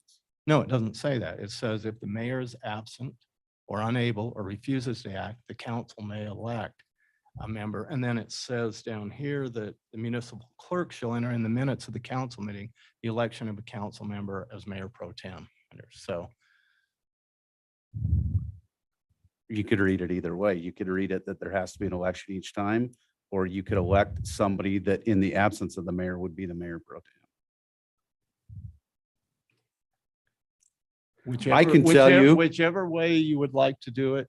I can Nobody's tell you the ever way we're currently contested doing it before. doesn't work. So there has to be a way for cities to be able to move forward in the absence of a power of authority. Well, some do it that way and some don't. And that's whichever way you guys would like to do it, that's the way we'll proceed with it. Of all the cities I've talked to, we're the only one that does it this way. And I've talked Okay. to Well, I can over a point it- dozen cities. Yeah, and I can point it out in some other codes that they do it differently too, but that's the reading of the statute there. And whatever way you guys want to do it, that's fine. Well, And in regards to that, Andy, like, so your concern is that maybe having a year-long pro tem doesn't meet statute. We've done it that way before. That's not a problem, but my reading of the code and several other city attorneys that I've conferred with have that same reading of the code. And 'Cause I have it guess- actually in their ordinances. So. Yeah, because the But dilemma if- is, isn't the dilemma being, Andy, that if the pro tem isn't there, we're going to go through and elect another pro tem if we happen to have like the mayor and? It's much more convenient to do it the way we did it before. Yes, Yeah. no doubt about it. I'm just saying with the reading of the code, that's our interpretation and it fits with a lot of other attorneys that I know who've read it. So, but if you choose to do that, we've never had a challenge. It's never made anything illegal. You know, it's never constituted a problem whatsoever. So. my recommendation, and I'd entertain comments from the rest of the councils, we go back to the way it was. Because the current way, I see some issues with, if the mayor died tomorrow, who's the next in line? We have to convene a council before we can appoint somebody. And if you have a natural disaster, heaven forbid, how do you convene a council? You may not be able to convene a council. I don't Yeah, I know. liked it when Jan Burrell was the mayor pro tem the whole time before she didn't run again. Well, then you And it- know, you Yeah. know, when you walk into this room that it's your, you're the mayor pro tem. Because tonight it was, Yeah. who wants to, Mhm. yeah. It's Yes. inconvenient. I know that. It Yes, is. I totally agree. It'd be much more convenient to do it the way we've done it in the past. Yeah. Is there a time limit? You're not like in the time, do we say 6 months? Do we say a year? Do we? In the past, we've just appointed someone and it's gone on. It's For a done year. on, it's been done just like committees, just like the mayor presents the liaisons for the departments and the committees and the council ratifies it. That's my recommendations. We go back to that way. To clarify, Andy, what you're saying then is, what I believe you're saying is that the only disadvantage to doing it as we had previously is that it may not meet the code properly. Statute. That's That's the correct. only, Yep. that's the only disadvantage. Correct. We may be breaking the law. Okay. Well, Okay, I took it a little extreme, but thank you. Yes. So that's that there aren't really any other disadvantages. yeah, and That's the I've- only I've concern. looked at it and I've looked at it across the country too. Mhm. And there are a lot of places who do it that way. You make this appointment that go, so you don't have to do it every council meeting. It's much easier. Yes. Mhm. Thank you. Do you Thanks. have any recommendations for the council? Because I think we need to give core direction for the mayor and the city Yeah. next year. I think as we go through and do like the committee assignments, I think if we got a history of doing it in the past, let's just go back to that because it just makes sense. And then we have attorneys and so for against statute, Andy, we'll keep you in the job. We got you. Do I have any other Thank you, comments? Randy, appreciate that. No, Yep, I you're think welcome. we need I'm to- game either way. I think Yeah. that it's I think very we need to serviceable. vote For the, either way. at least, I think we need to vote somebody that's going to be in that position. Sounds like the majority of the council would recommend we go back to the way it was previously. So if you'll take that under note and let the mayor know. Let's see, there's a couple other things that, like I say, this was the uncomfortable part because the mayor's sending me an email and he says, I don't know who the mayor pro tem is, but he says past history says it's probably going to be you. So I'm bringing some things that he wanted to talk about. Mayor pro tem was one of them. Matt brought up, we did get the money back from Woodbury. There was a $25,000 donation from the Eccles Foundation for the Aquatic Center. There are a couple other major donors. You said the aquatic center. Complex, the other pool. We need to get the word out that the Christmas tree lighting contest will be going on this season. I think Brittany will do a post and we'll share it. By when? So have your entry submitted by the 15th. That'll give us time to get out and review them and there is a People's Choice Award this time. So we would like, we'll have it posted. You can go out and Brittany will tell us how we're going to vote on it. It was talked about, we're going to hold off on removing the sign on 5600. And we talked about the trees at the park. So it looks like everything the mayor wanted to talk about's been discussed.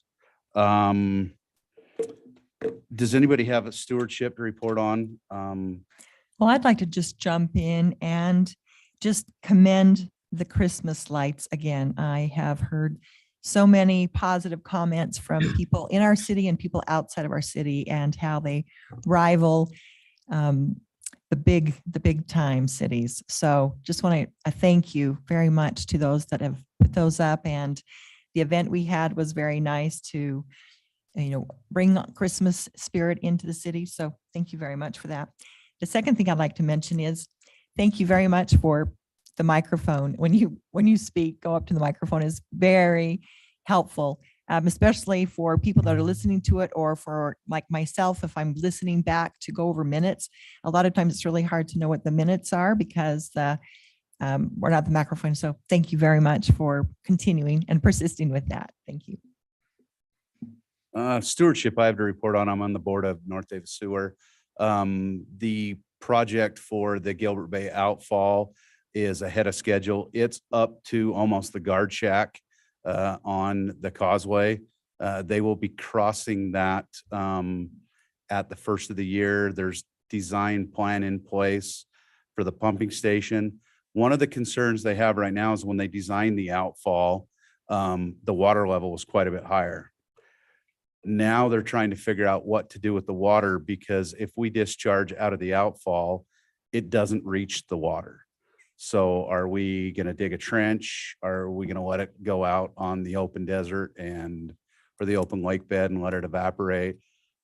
We're in council with USGS, Army Corps of Engineers, State Department of Water Quality to determine what to do. We're in a little bit of a debacle right now. You got a $50 million pipeline and pump station where we pumping the water to. So I have faith that they'll get it figured out. The sewer district did award going forward next year. They've changed contractors on who will do their individual stuff throughout the cities. So that'll be good. Things are going well down there. Anything else? All right. We have one thing. I will entertain a motion to go into a closed door meeting to discuss the character, professional competence, or physical or mental health of an individual or individuals. And that motion also needs to include where that's going to be held. That'd be the administrative. We're going to do it downstairs. I want to be downstairs. So that needs to be included. All right, so I'll entertain a motion. Okay, go ahead, Sophie. So moved. I'll second it. It's got to include where we're at. We need this Oh. spelled out. I didn't hear. Andy didn't use the microphone again. I need you to include in the motion where it's going to be located. I can make the motion if you'd like. It will be downstairs, Randy, and yes, Okay. you will be piped in. Yes. Yep, I've already got the separate Zoom. So yeah, motion to move into enter a closed door meeting in the, what is the official room? What's it called? Basement. The basement Conference room. basement conference room to discuss the character, professional competence, or physical or mental health of an individual. Okay, I'll we got a second that. motion. We got a I'll second. second it. All in favor? Aye. Sorry, we need a roll call vote to go into closed meeting. Okay. We've got to have a 2/3 vote at least. All right. Gonna get fired. Yeah, your job didn't last. very Brittany, long, you're Joe. working hard tonight. Once I got Oh, I know. it's running. Councilmember Joe Paul, Aye. Councilmember Wilson, Aye. Councilmember Jackson, Aye. Councilmember Sophie Paul, Aye. Councilmember Scadden. Aye. Motion passes. So we'll officially go into a closed door meeting. I'm going to give the council about 5 minutes to gather up, take care of anything. I'd like to thank those that come, spoke, those that didn't speak. Appreciate your presence here. It's always great to have public involvement. That's how we move the city forward. Have a good night. And if we don't see each other, have a Merry Christmas and a Happy Holidays. Be safe and thank you for all you do.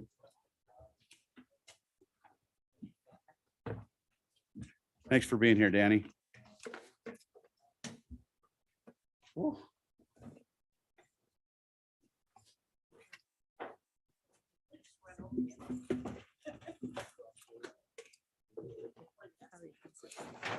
Thanks for your comments, man.